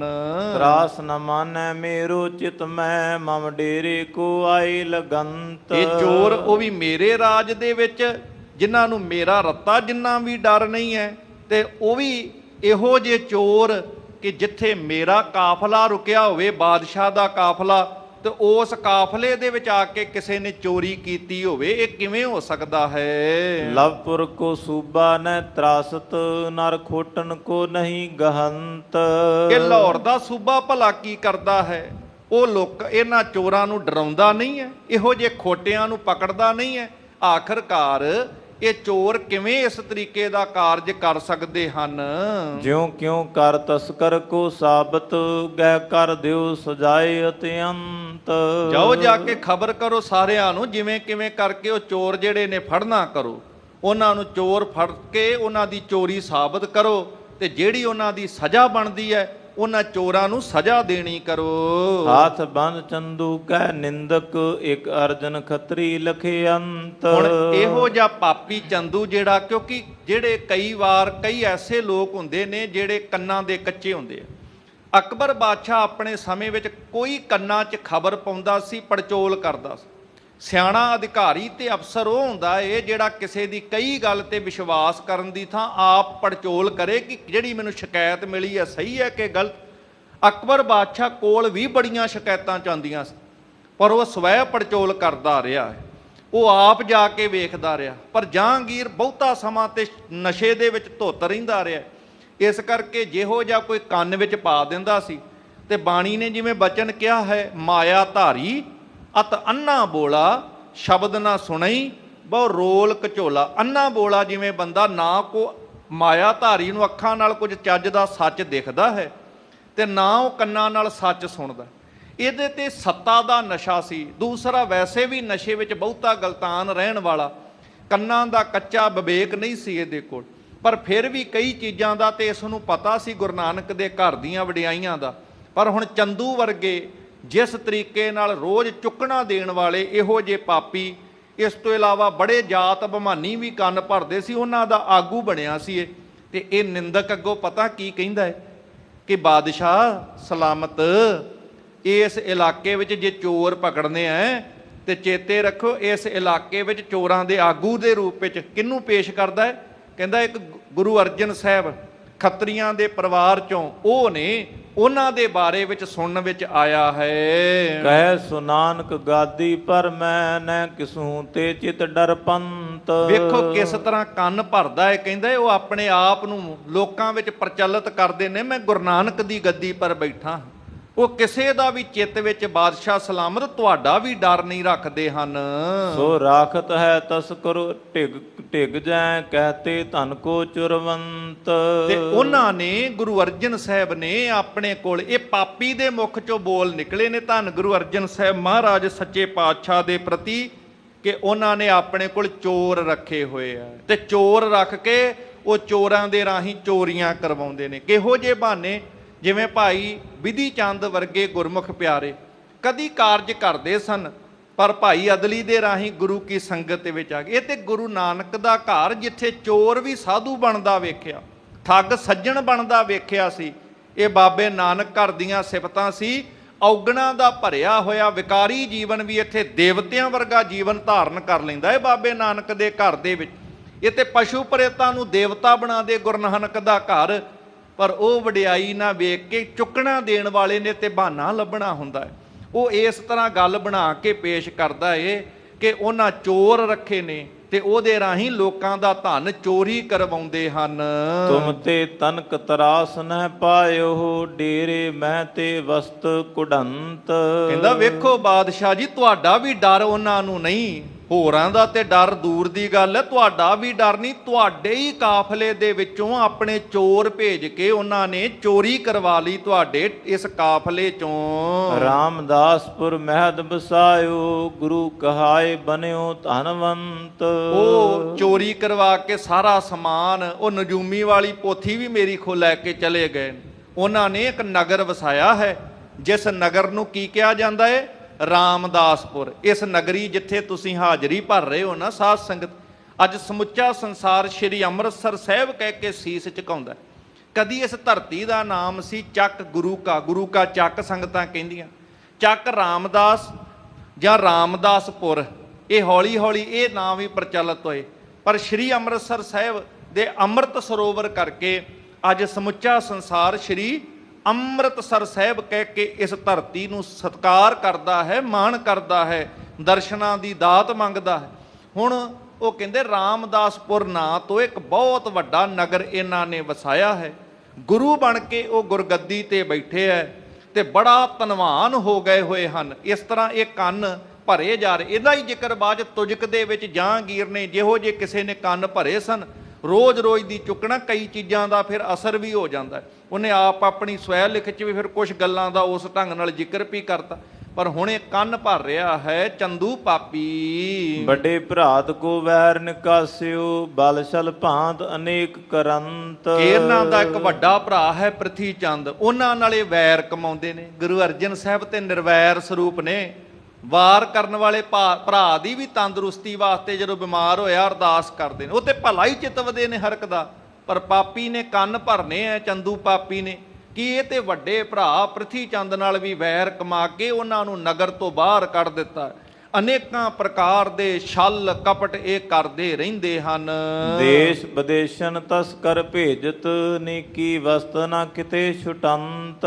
ਜਿਵੇਂ ਚੋਰ ਨੂੰ ਸਾਰੇ ਚੋਰ ਨਜ਼ਰ ਆਉਂਦੇ ਆ, ਠੱਗ ਨੂੰ ਠੱਗ ਨਜ਼ਰ ਆਉਂਦੇ ਆ, ਤੇ ਖੁਦ ਠੱਗ ਤੇ ਚੋਰ ਚੰਦੂ ਪਾਪੀ ਮੇਰੇ ਪਾਤਸ਼ਾਹ ਸਤਿਗੁਰਾਂ ਦੇ ਪ੍ਰਤੀ ਇਹੋ ਜਿਹੇ ਬੋਲ ਕੇ ਪਾਪ ਕਮਾ ਰਿਹਾ ਏ। ਮੰਨ ਲਓ ਆਪਣੇ ਪਾਪਾਂ ਦਾ ਘੜਾ ਭਰ ਰਿਹਾ ਹੋਵੇ ਤੇ ਇਹ ਕਿ ਉਹ ਆਪਣੇ ਕੋਲ ਚੋਰ ਰੱਖ ਕੇ ਚੋਰਾਂ ਨੂੰ ਦੇਸ਼ਾਂ ਵਿਦੇਸ਼ਾਂ ਵਿੱਚ ਭੇਜਦੇ ਨੇ, ਤੇ ਫਿਰ ਜਿਹੜੀ ਚੰਗੀ ਵਸਤੂ ਹੁੰਦੀ ਹੈ ਨਾ ਕਿਸੇ ਕੋਲੋਂ, ਉਹ ਚੋਰੀ ਕਰਵਾ ਕੇ ਆਪਣੇ ਕੋਲ ਲੈ ਆਉਂਦੇ ਨੇ। ਇਹ ਨਹੀਂ ਪਤਾ ਕਿ ਸੰਗਤਾਂ ਦੀ ਤੇ ਭਾਵਨਾ ਹੀ ਇਹੋ ਜਿਹੀ ਹੈ, ਜਿਹੜੀ ਵਧੀਆ ਚੀਜ਼ ਹੋਵੇ ਮਨ ਚ ਆਉਂਦਾ ਇਹ ਤੇ ਮੇਰੇ ਗੁਰੂ ਘਰ ਦੀ ਆ। ਸੰਗਤਾਂ ਤੇ ਆਪ ਲਿਆ ਭੇਟਾ ਕਰਦੀਆਂ ਸੀ ਗੁਰੂ ਘਰ ਦੇ ਵਿੱਚ, ਪਰ ਪਾਪੀ ਨੇ ਤੇ ਬਹਾਨਾ ਬਣਾ ਕੇ ਇਹੋ ਜੇ ਵੱਲ ਛਲ ਦੇ ਨਾਲ ਕੰਨ ਭਰਦਾ ਹੈ। ਲੇਤ ਮੰਗਾਏ ਸਮੀਪ ਆਪਣੇ, ਬੈਠ ਨਰਨ ਮਹਿ ਬਚ ਗਰਬੰਤ। ਕਹਿੰਦੇ ਇਸ ਤਰ੍ਹਾਂ ਲੋਕਾਂ ਕੋਲ ਚੋਰੀਆਂ ਕਰਵਾ ਕੇ ਆਪਣੇ ਕੋਲ ਸਮਾਨ ਮੰਗਾ ਲੈਂਦੇ ਨੇ ਤੇ ਘਰ ਲੋਕਾਂ ਦੇ ਵਿੱਚ ਬੈਠ ਕੇ ਬੜਾ ਹੰਕਾਰ ਭਰ ਕੇ ਹੰਕਾਰ ਦੇ ਵਿੱਚ ਵਿਚਰਦੇ ਹਨ।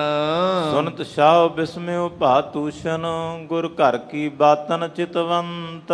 ਬਾਦਸ਼ਾਹ ਨੇ ਜਦੋਂ ਇਹ ਗੱਲਾਂ ਸੁਣੀਆਂ ਕਿ ਇਹ ਜਿਹੜੀਆਂ ਗੱਲਾਂ ਚੰਦੂ ਪਾਪੀ ਦੱਸ ਰਿਹਾ ਹੈ, ਗੁਰੂ ਘਰ ਦੇ ਬਾਰੇ ਵਿੱਚ ਸੁਣ ਕੇ ਵਿਚਾਰ ਕੇ ਮਨ ਹੀ ਮਨ ਵਿੱਚ ਸੋਚਾਂ ਸੋਚ ਕੇ ਕਹਿਣ ਲੱਗਾ ਬਾਦਸ਼ਾਹ ਜਹਾਂਗੀਰ ਚੰਦੂ ਪਾਪੀ ਨੂੰ, ਉਚਰਤ ਭਇਓ ਅਨਚਿਤਨ ਭਾਖੋ, ਕਿਤ ਗੁਰਪਦ ਕਿਤ ਚੋਰ ਰਖੰਤ। ਕੀ ਆਖਦਾ ਹੈ ਬਾਦਸ਼ਾਹ ਜਹਾਂਗੀਰ ਚੰਦੂ ਪਾਪੀ ਨੂੰ ਕਿ ਤੂੰ ਕੁਝ ਬੋਲ ਰਿਹਾ ਹੈ, ਕੋਈ ਮਾੜੀ ਗੱਲ ਨਾ ਬੋਲ, ਸੋਚ ਸਮਝ ਕੇ ਬੋਲ, ਕੀ ਆਖ ਕੀ ਰਿਹਾ ਹੈ ਤੂੰ? ਮੁਖ ਚੋਂ ਬੋਲਣ ਲੱਗਿਆ ਵਿਚਾਰ ਤੇ ਸਹੀ। ਉਹ ਗੁਰੂ ਦੀ ਪਦਵੀ ਤੇ ਬਿਰਾਜਮਾਨ ਨੇ, ਇਸ ਜਗਤ ਵਿੱਚ ਲੋਕ ਉਹਨਾਂ ਦਾ ਸਤਿਕਾਰ ਕਰਦੇ ਨੇ, ਮਾਣ ਕਰਦੇ ਨੇ, ਸਾਰਾ ਜਗਤ ਉਹਨਾਂ ਤੋਂ ਨਿਸ਼ਾਵਰ ਹੁੰਦਾ ਹੈ। ਪੀਰਨ ਪੀਰ ਮਹਾ ਗੁਰੂ ਨਾਨਕ, ਜਿਸ ਕੀ ਬਖਸ਼ਿਸ਼ ਜਗ ਬਰਸੰਤ। ਤੂੰ ਕਹਿੰਦਾ ਏ ਗੁਰਗੱਦੀ ਤੇ ਬੈਠੇ ਨੇ ਤੇ ਚੋਰ ਆਪਣੇ ਕੋ ਰੱਖੇ ਨੇ। ਉਹ ਉਸ ਗੱਦੀ ਤੇ ਬੈਠੇ ਨੇ ਜਿਸ ਗੱਦੀ ਤੇ ਗੁਰੂ ਨਾਨਕ ਸਾਹਿਬ ਪੀਰਾਂ ਦੇ ਪੀਰ ਮਹਾਨ ਸਤਿਗੁਰੂ ਗੁਰੂ ਨਾਨਕ ਪਾਤਸ਼ਾਹ ਮਹਾਰਾਜ, ਜਿਨ੍ਹਾਂ ਦੀ ਬਖਸ਼ਿਸ਼, ਗੁਰੂ ਨਾਨਕ ਸਾਹਿਬ ਦੀ ਰਹਿਮਤ ਸਾਰਾ ਜਗਤ ਮਾਣ ਰਿਹਾ। ਇੱਕ ਵਾਰ ਸਾਰੇ ਆਪਾਂ ਕਹੀਏ, ਧੰਨ ਨਾਨਕ ਤੇਰੀ ਵੱਡੀ ਕਮਾਈ, ਸਭ ਤੇ ਵੱਡਾ ਸਤਿਗੁਰ ਨਾਨਕ ਜਿਨ ਕਲ ਰਾਖੀ ਮੇਰੀ, ਸਭ ਤੇ ਵੱਡਾ ਸਤਿਗੁਰ ਨਾਨਕ ਜਿਨ ਕਲ ਰਾਖੀ ਮੇਰੀ। ਤੇ ਬਾਦਸ਼ਾਹ ਵੀ ਕਹਿੰਦਾ ਉਹ ਤੇ ਪੀਰਾਂ ਦੇ ਪੀਰ ਮਹਾਨ ਸਤਿਗੁਰੂ ਗੁਰੂ ਨਾਨਕ ਸਾਹਿਬ, ਜਿਨ੍ਹਾਂ ਦਾ ਪ੍ਰਤਾਪ, ਜਿਨ੍ਹਾਂ ਦੀ ਰਹਿਮਤ ਬਖਸ਼ਿਸ਼ ਸਾਰੇ ਜਗਤ ਵਿੱਚ ਹੈ, ਉਸ ਗੱਦੀ ਤੇ ਬੈਠੇ ਹਨ। ਬਾਬਰ ਬੜੋ ਹਮਾਰੋ ਹੋਵਾ, ਤਿਸ ਕੋ ਸਲਤਨ ਦੀਨ ਤੁਰੰਤ। ਕਹਿਣ ਲੱਗਾ ਸਾਡੇ ਵੱਡਿਆਂ ਵਡੇਰੇ ਚੋਂ ਬਾਬਰ ਹੋਇਆ ਹੈ ਬਾਦਸ਼ਾਹ, ਉਹਨੂੰ ਵੀ ਅਗਰ ਸਲਤਨਤ ਮਿਲੀ ਹੈ ਤੇ ਇਹ ਵੀ ਗੁਰੂ ਨਾਨਕ ਦੀ ਹੀ ਰਹਿਮਤ ਹੈ। ਜਦੋਂ ਚੜ ਕੇ ਆਇਆ ਸੀ ਤੇ ਬਾਬੇ ਨਾਨਕ ਨੇ ਸਾਹਮਣੇ ਖਹਿ ਕੇ ਇਹਨੂੰ ਵੰਗਾਰਿਆ ਵੀ ਸੀ, ਤੂੰ ਪਾਪ ਕੀ ਜੰਜ ਲੈ ਕਰਕੇ ਆਇਆ, ਚਰਨਾਂ ਤੇ ਢਿਆ ਸੀ। ਤੇ ਇਹ ਗੱਲ ਗੁਰੂ ਨਾਨਕ ਸਾਹਿਬ ਦੀ ਹੀ ਅਸੀਸ ਹੈ। ਜੇ ਉਦੋਂ ਵੀ ਚਾਹੁੰਦੇ ਤੇ ਰਾਜ ਭਾਗ ਉਦੋਂ ਵੀ ਉਹਦਾ ਖਤਮ ਕਰ ਸਕਦੇ ਸੀ, ਪਰ ਕਈ ਐਸੀਆਂ ਬਖਸ਼ਿਸ਼ਾਂ ਨੇ, ਕਈ ਐਸੀਆਂ ਰਹਿਮਤਾਂ ਨੇ। ਗੁਰੂ ਨਾਨਕ ਦੇ ਨਜ਼ਰ ਤੇ ਸਾਰਾ ਸੰਸਾਰ ਹੀ ਉਹਦੇ ਬੱਚੇ ਨੇ, ਸਾਰਾ ਸੰਸਾਰ ਉਹਦਾ ਪਰਿਵਾਰ। ਤੇ ਇਹ ਮਹਾਂਕਵੀ ਜੀ ਕਹਿੰਦੇ ਨੇ, ਜਹਾਂਗੀਰ ਕਹਿੰਦਾ ਸਾਡੇ ਵੱਡਿਆਂ ਨੂੰ ਵੀ ਦਾਤ ਇਹ ਗੁਰੂ ਨਾਨਕ ਸਾਹਿਬ ਦੀ, ਕਿਉਂਕਿ ਗੁਰੂ ਨਾਨਕ ਕੋਈ ਆਮ ਮਨੁੱਖ ਨਹੀਂ, ਉਹ ਤੇ ਆਪ ਨਾਰਾਇਣ ਕਲਾ ਧਾਰ ਜਗ ਮੈਂ ਪਰਵਰਿਓ। ਉਹ ਨਿਰੰਕਾਰ ਰੂਪ ਹੋ ਕਰਕੇ ਜਗਤ ਵਿੱਚ ਪ੍ਰਗਟ ਹੋਏ, ਜਿਨ੍ਹਾਂ ਦੀ ਸਿਫਤ ਕੇਵਲ ਭਾਰਤ ਹੀ ਨਹੀਂ, ਅਰਬ ਈਰਾਨ ਵਰਗੀਆਂ ਕੰਟਰੀਆਂ ਦੇ ਵਿੱਚ ਵੀ ਗੁਰੂ ਨਾਨਕ ਸਾਹਿਬ ਦੀਆਂ ਸਿਫਤਾਂ ਕੀਤੀਆਂ ਗਈਆਂ। ਸਿਆਹਤੋ ਵਾ ਬਾਬਾ ਨਾਨਕ ਸ਼ਾਹ ਫਕੀਰ, ਇਹ ਕਦੀ ਪੁਸਤਕਾਂ ਪੜ੍ਹ ਕੇ ਵੇਖੀਏ ਕਿਵੇਂ ਗੁਰੂ ਨਾਨਕ ਨੂੰ ਸਾਰੇ ਪਾਸੇ ਜਗਤ ਵਿੱਚ ਮਾਣ ਦੇ ਕੇ ਸਤਿਕਾਰ ਕੀਤਾ ਗਿਆ ਸੀ। ਹਿੰਦੂ ਤੁਰਕਨ ਇੱਕ ਸਮਝਾਨਤ, ਸ਼ਰਧਾਲੂ ਕਰ ਕੀਏ ਨਿਹਾਲ। ਉਹਨਾਂ ਗੁਰੂ ਨਾਨਕ ਸਾਹਿਬ ਨੇ ਕਦੀ ਧਰਮ ਦੇ ਨਾਂ ਤੇ ਕਿਸੇ ਦੇ ਵਿੱਚ ਵਿਤਕਰਾ ਨਹੀਂ ਪਾਇਆ, ਲੋਕਾਂ ਵਿੱਚ ਪਿਆਰ ਵੰਡਿਆ ਹੈ। ਹਿੰਦੂ ਮੁਸਲਮਾਨਾਂ ਦੇ ਝਗੜੇ ਨੂੰ ਮਿਟਾ ਕੇ ਕੋਈ ਉਹਨਾਂ ਦੇ ਦਰ ਤੇ ਨਿਮਾਣਾ ਬਣ ਕੇ ਸ਼ਰਧਾ ਧਾਰ ਕੇ ਆਉਂਦਾ, ਭਾਵੇਂ ਹਿੰਦੂ ਸੀ ਮੁਸਲਮਾਨ, ਗੁਰੂ ਨਾਨਕ ਨੇ ਸਾਰਿਆਂ ਨੂੰ ਹੀ ਨਿਹਾਲ ਕੀਤਾ ਹੈ। ਇਸ ਗਾਦੀ ਪਰ ਬੈਠ ਗੁਰੂ ਭਾ, ਪੁਨ ਕਿਮਲੇ ਚੋਰੀ ਕੋ ਮਾਲ। ਉਸ ਮਹਾਨ ਗੁਰਗੱਦੀ ਤੇ ਬੈਠੇ ਨੇ ਧੰਨ ਗੁਰੂ ਅਰਜਨ ਸਾਹਿਬ ਮਹਾਰਾਜ। ਉਹ ਕਿਵੇਂ ਚੋਰੀ ਦਾ ਧਨ ਲੈ ਸਕਦੇ ਨੇ, ਕਿਸੇ ਦਾ ਚੋਰੀ ਦਾ ਮਾਲ। ਇਹ ਗੁਰੂ ਨਾਨਕ ਦਾ ਘਰ ਹੈ, ਜਿਹੜੇ ਮਲਕ ਭਾਗੋ ਦੇ ਘਰ ਦੇ ਪੂੜੇ ਛਕਣ ਵਾਸਤੇ ਤਿਆਰ ਨਹੀਂ ਸੀ, ਜਾ ਕੇ ਭਾਈ ਲਾਲੋ ਦੇ ਘਰ ਛਕਦੇ ਐ। ਤੇ ਸੰਗਤ ਜੀ, ਇਹ ਕਿਵੇਂ ਚੋਰ ਦਾ ਮਾਲ ਕਿਵੇਂ ਲੈ ਸਕਦੇ, ਜਿਹੜੇ ਘਰ ਦੇ ਵਿੱਚੋਂ ਬਚਨ ਹੀ ਹੋਣ, ਚੋਰ ਕੀ ਹਾਮਾ ਭਰੇ ਨਾ ਕੋਈ, ਚੋਰ ਕੀਆ ਚੰਗਾ ਕਿਉ ਹੋਏ।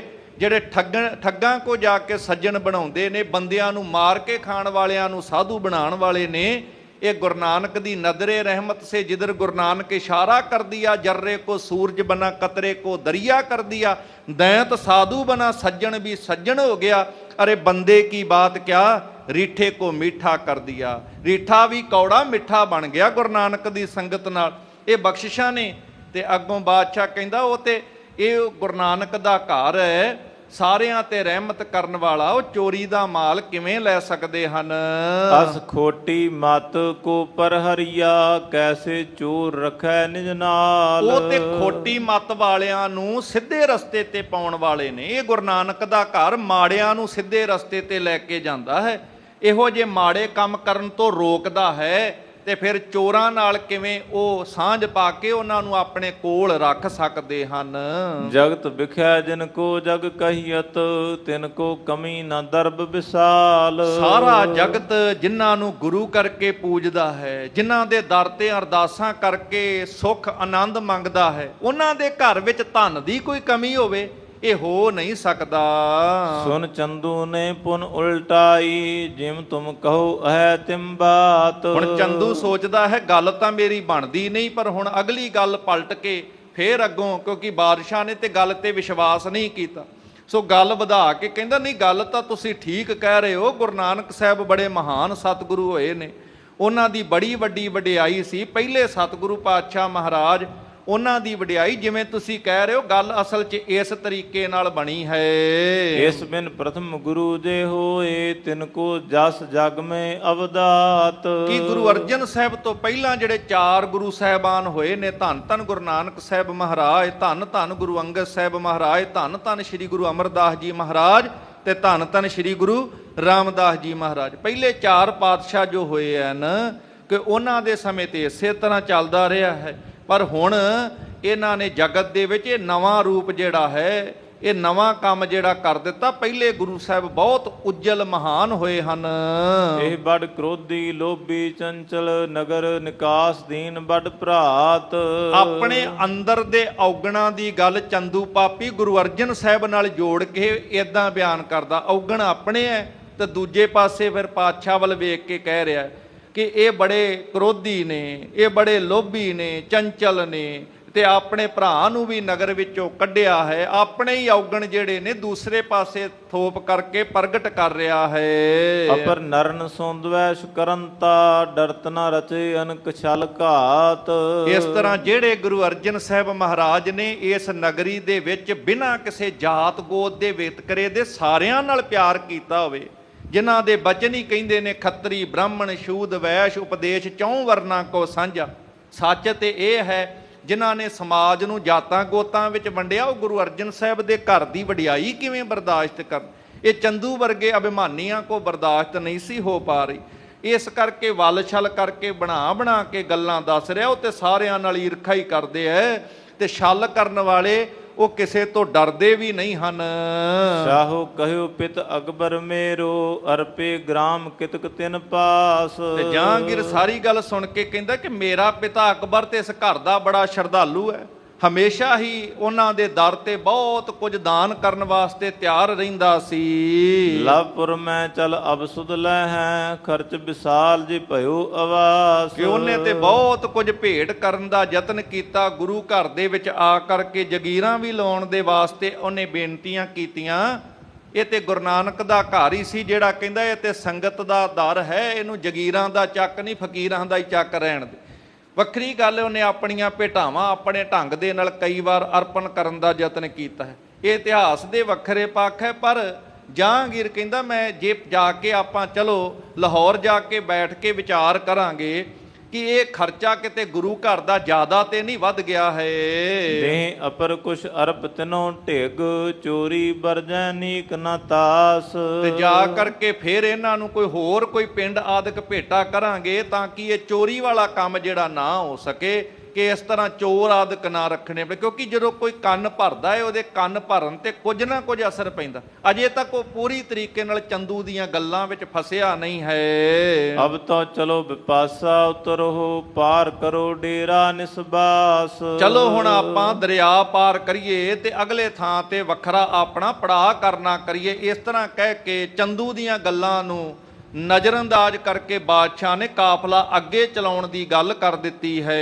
ਦੋਹਰਾ ਦਿੜ ਨੌਕਾ ਪਰ ਸ਼ਾਹੂ ਚੜ ਪਰਿਉ ਪਾਰ ਸੁਖ ਸੰਗ। ਹੁਣ ਬਾਦਸ਼ਾਹ ਦਰਿਆ ਨੂੰ ਪਾਰ ਕਰਨ ਵਾਸਤੇ ਜਦੋਂ ਬੇੜੇ ਤੇ ਸਵਾਰ ਹੋਇਆ ਤੇ ਬੜੇ ਸੁੱਖ ਨਾਲ ਉਹਨੇ ਜਦੋਂ ਇਹ ਬੇੜੇ ਤੇ ਬੈਠ ਕੇ ਦਰਿਆ ਬਿਆਸ ਪਾਰ ਕੀਤਾ ਹੈ। ਗੁਰ ਜਸ ਬਰਨਿਓ ਲਾਤ ਦੁਖ ਤਤ ਸਿਨ ਹੋਇਓ ਭੰਗ। ਪਰ ਉਹ ਬਾਦਸ਼ਾਹ ਜਿਹੜਾ ਲੱਤ ਦੀ ਪੀੜ ਨਾਲ ਕੁਰਲਾ ਰਿਹਾ ਸੀ ਨਾ, ਜਿਉਂ-ਜਿਉਂ ਮੁਖ ਤੋਂ ਗੁਰੂ ਅਰਜਨ ਸਾਹਿਬ ਤੇ ਗੁਰੂ ਨਾਨਕ ਦੇ ਘਰ ਦਾ ਜਸ ਬਿਆਨ ਕਰ ਰਿਹਾ ਸੀ, ਸਿਫਤ ਕਰ ਰਿਹਾ ਸੀ ਨਾ, ਗੁਰ ਜਸ ਬਰਨਿਓ ਲਾਤ ਦੁਖ ਤਤ ਸਿਨ ਹੋਇਓ ਭੰਗ। ਜਿਹੜਾ ਗੁਰੂ ਦਾ ਜਸ ਉਹਨੇ ਬਿਆਨ ਕੀਤਾ ਨਾ, ਗੁਰੂ ਦੀਆਂ ਸਿਫਤਾਂ ਕਰਨ ਲੱਗ ਪਿਆ। ਕੈਸਾ ਵੀ ਮਨੁੱਖ ਹੋਵੇ, ਕੋਈ ਵੀ ਹੋਵੇ ਜਿਹੜਾ ਮੁੱਖ ਚੋਂ ਪਰਮੇਸ਼ਰ ਦਾ ਨਾਮ ਲੈਂਦਾ ਹੈ। ਆਪ ਜੀ ਤੇ ਰੋਜ਼ ਗੁਰੂ ਕੀ ਬਾਣੀ ਪੜ੍ਹ ਕੇ ਦ੍ਰਿੜ ਕਰ ਦਿਓ ਜਿੰਨੀ ਨਾਮ ਧਿਆਇਆ।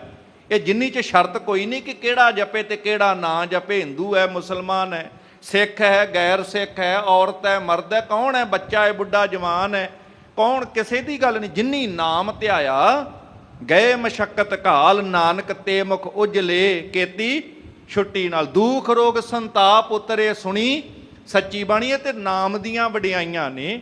ਪਰਮੇਸ਼ਰ ਦੇ ਨਾਮ ਨਾਲ ਵੱਡੇ ਵੱਡੇ ਦੁੱਖ ਦੂਰ ਹੋ ਜਾਂਦੇ। ਗੁਰੂ ਦੀ ਸਿਫਤ ਕਰਿਆ ਉਹ ਖਿੰਨ ਪਲ ਵਿੱਚ ਲੱਤ ਦੀ ਤਕਲੀਫ ਜਿਹੜੀ ਸੀ ਉਹਦੀ ਖਤਮ ਹੋ ਗਈ। ਇਹ ਨਾਮ ਦੀਆਂ ਵਡਿਆਈਆਂ ਨੇ। ਵੱਡੇ ਵੱਡੇ ਪਾਪੀ ਤਰ ਜਾਂਦੇ ਨੇ। ਅਜਾਮਲ ਪਾਪੀ ਜਗ ਜਾਣੈ, ਅਜਾਮਲ ਵਰਗਾ ਵੱਡਾ ਪਾਪੀ ਅਖੀਰਲੇ ਸਮੇਂ ਦੇ ਵਿੱਚ, ਅੰਤ ਕਾਲ ਦੇ ਵਿੱਚ, ਜਦੋਂ ਸਾਹਮਣੇ ਜਮਦੂਤ ਵੇਖਦਾ ਹੈ ਤੇ ਮੁਖ ਤੋਂ ਨਾਰਾਇਣ ਕਰਕੇ ਆਪਣੇ ਭਾਵੇਂ ਪੁੱਤਰ ਨੂੰ ਹੀ ਆਵਾਜ਼ ਮਾਰਦਾ, ਪਰ ਸਿਮਰਨ ਨਿਰੰਕਾਰ ਦਾ ਚੱਲਣ ਲੱਗ ਪੈਂਦਾ ਏ। ਕਹਿੰਦੇ ਉਹ ਜਮ ਦੇ ਦੂਤਾਂ ਤੋਂ ਬਚ ਕੇ ਰੱਬ ਦੇ ਚਰਨਾਂ 'ਚ ਪ੍ਰਵਾਨ ਹੋ ਜਾਂਦਾ। ਕਹਿਣ ਤੋਂ ਭਾਵ ਕਿ ਅਖੀਰਲੇ ਸਵਾਸਾਂ 'ਚ ਵੀ ਕਿਸੇ ਨੂੰ ਰੱਬ ਚੇਤੇ ਆ ਜਾਏ, ਉਹ ਦੁਨੀਆ ਦੇ ਦੁੱਖ ਤੇ ਇੱਕ ਪਾਸੇ ਜੰਮ ਦੇ ਦੁੱਖਾਂ ਤੋਂ ਵੀ ਮੁਕਤ ਹੋ ਜਾਂਦਾ। ਇੱਕ ਵਾਰ ਸਾਰੇ ਪਿਆਰ ਨਾਲ ਗੱਜ ਕੇ ਕਹੋ ਸਤਨਾਮ ਸ਼੍ਰੀ ਵਾਹਿਗੁਰੂ। ਇੱਕ ਵਾਰ ਸਾਰੇ ਕਹੀਏ ਧੰਨ ਧੰਨ ਸ਼੍ਰੀ ਗੁਰੂ ਅਰਜਨ ਦੇਵ ਜੀ ਮਹਾਰਾਜ, ਧੰਨ ਧੰਨ ਸ਼੍ਰੀ ਗੁਰੂ ਅਰਜਨ ਦੇਵ ਜੀ ਮਹਾਰਾਜ। ਦੋਹਰਾ ਸੁਲਹੀ ਭਰਾਤਾ ਪੁੱਤਰ ਇੱਕ, ਸੁਲਭੀ ਨਾਮ ਕਹੰਤ। ਇੱਧਰ ਬਾਦਸ਼ਾਹ ਦਾ ਕਾਫਲਾ ਚੱਲ ਰਿਹਾ ਹੈ, ਪਰ ਬਾਦਸ਼ਾਹ ਨੇ ਚੰਦੂ ਦੀਆਂ ਗੱਲਾਂ ਨੂੰ ਸੁਣ ਕੇ ਅਣਸੁਣਿਆ ਕਰ ਦਿੱਤਾ ਹੈ, ਨਜ਼ਰ ਅੰਦਾਜ਼ ਕਰਤਾ।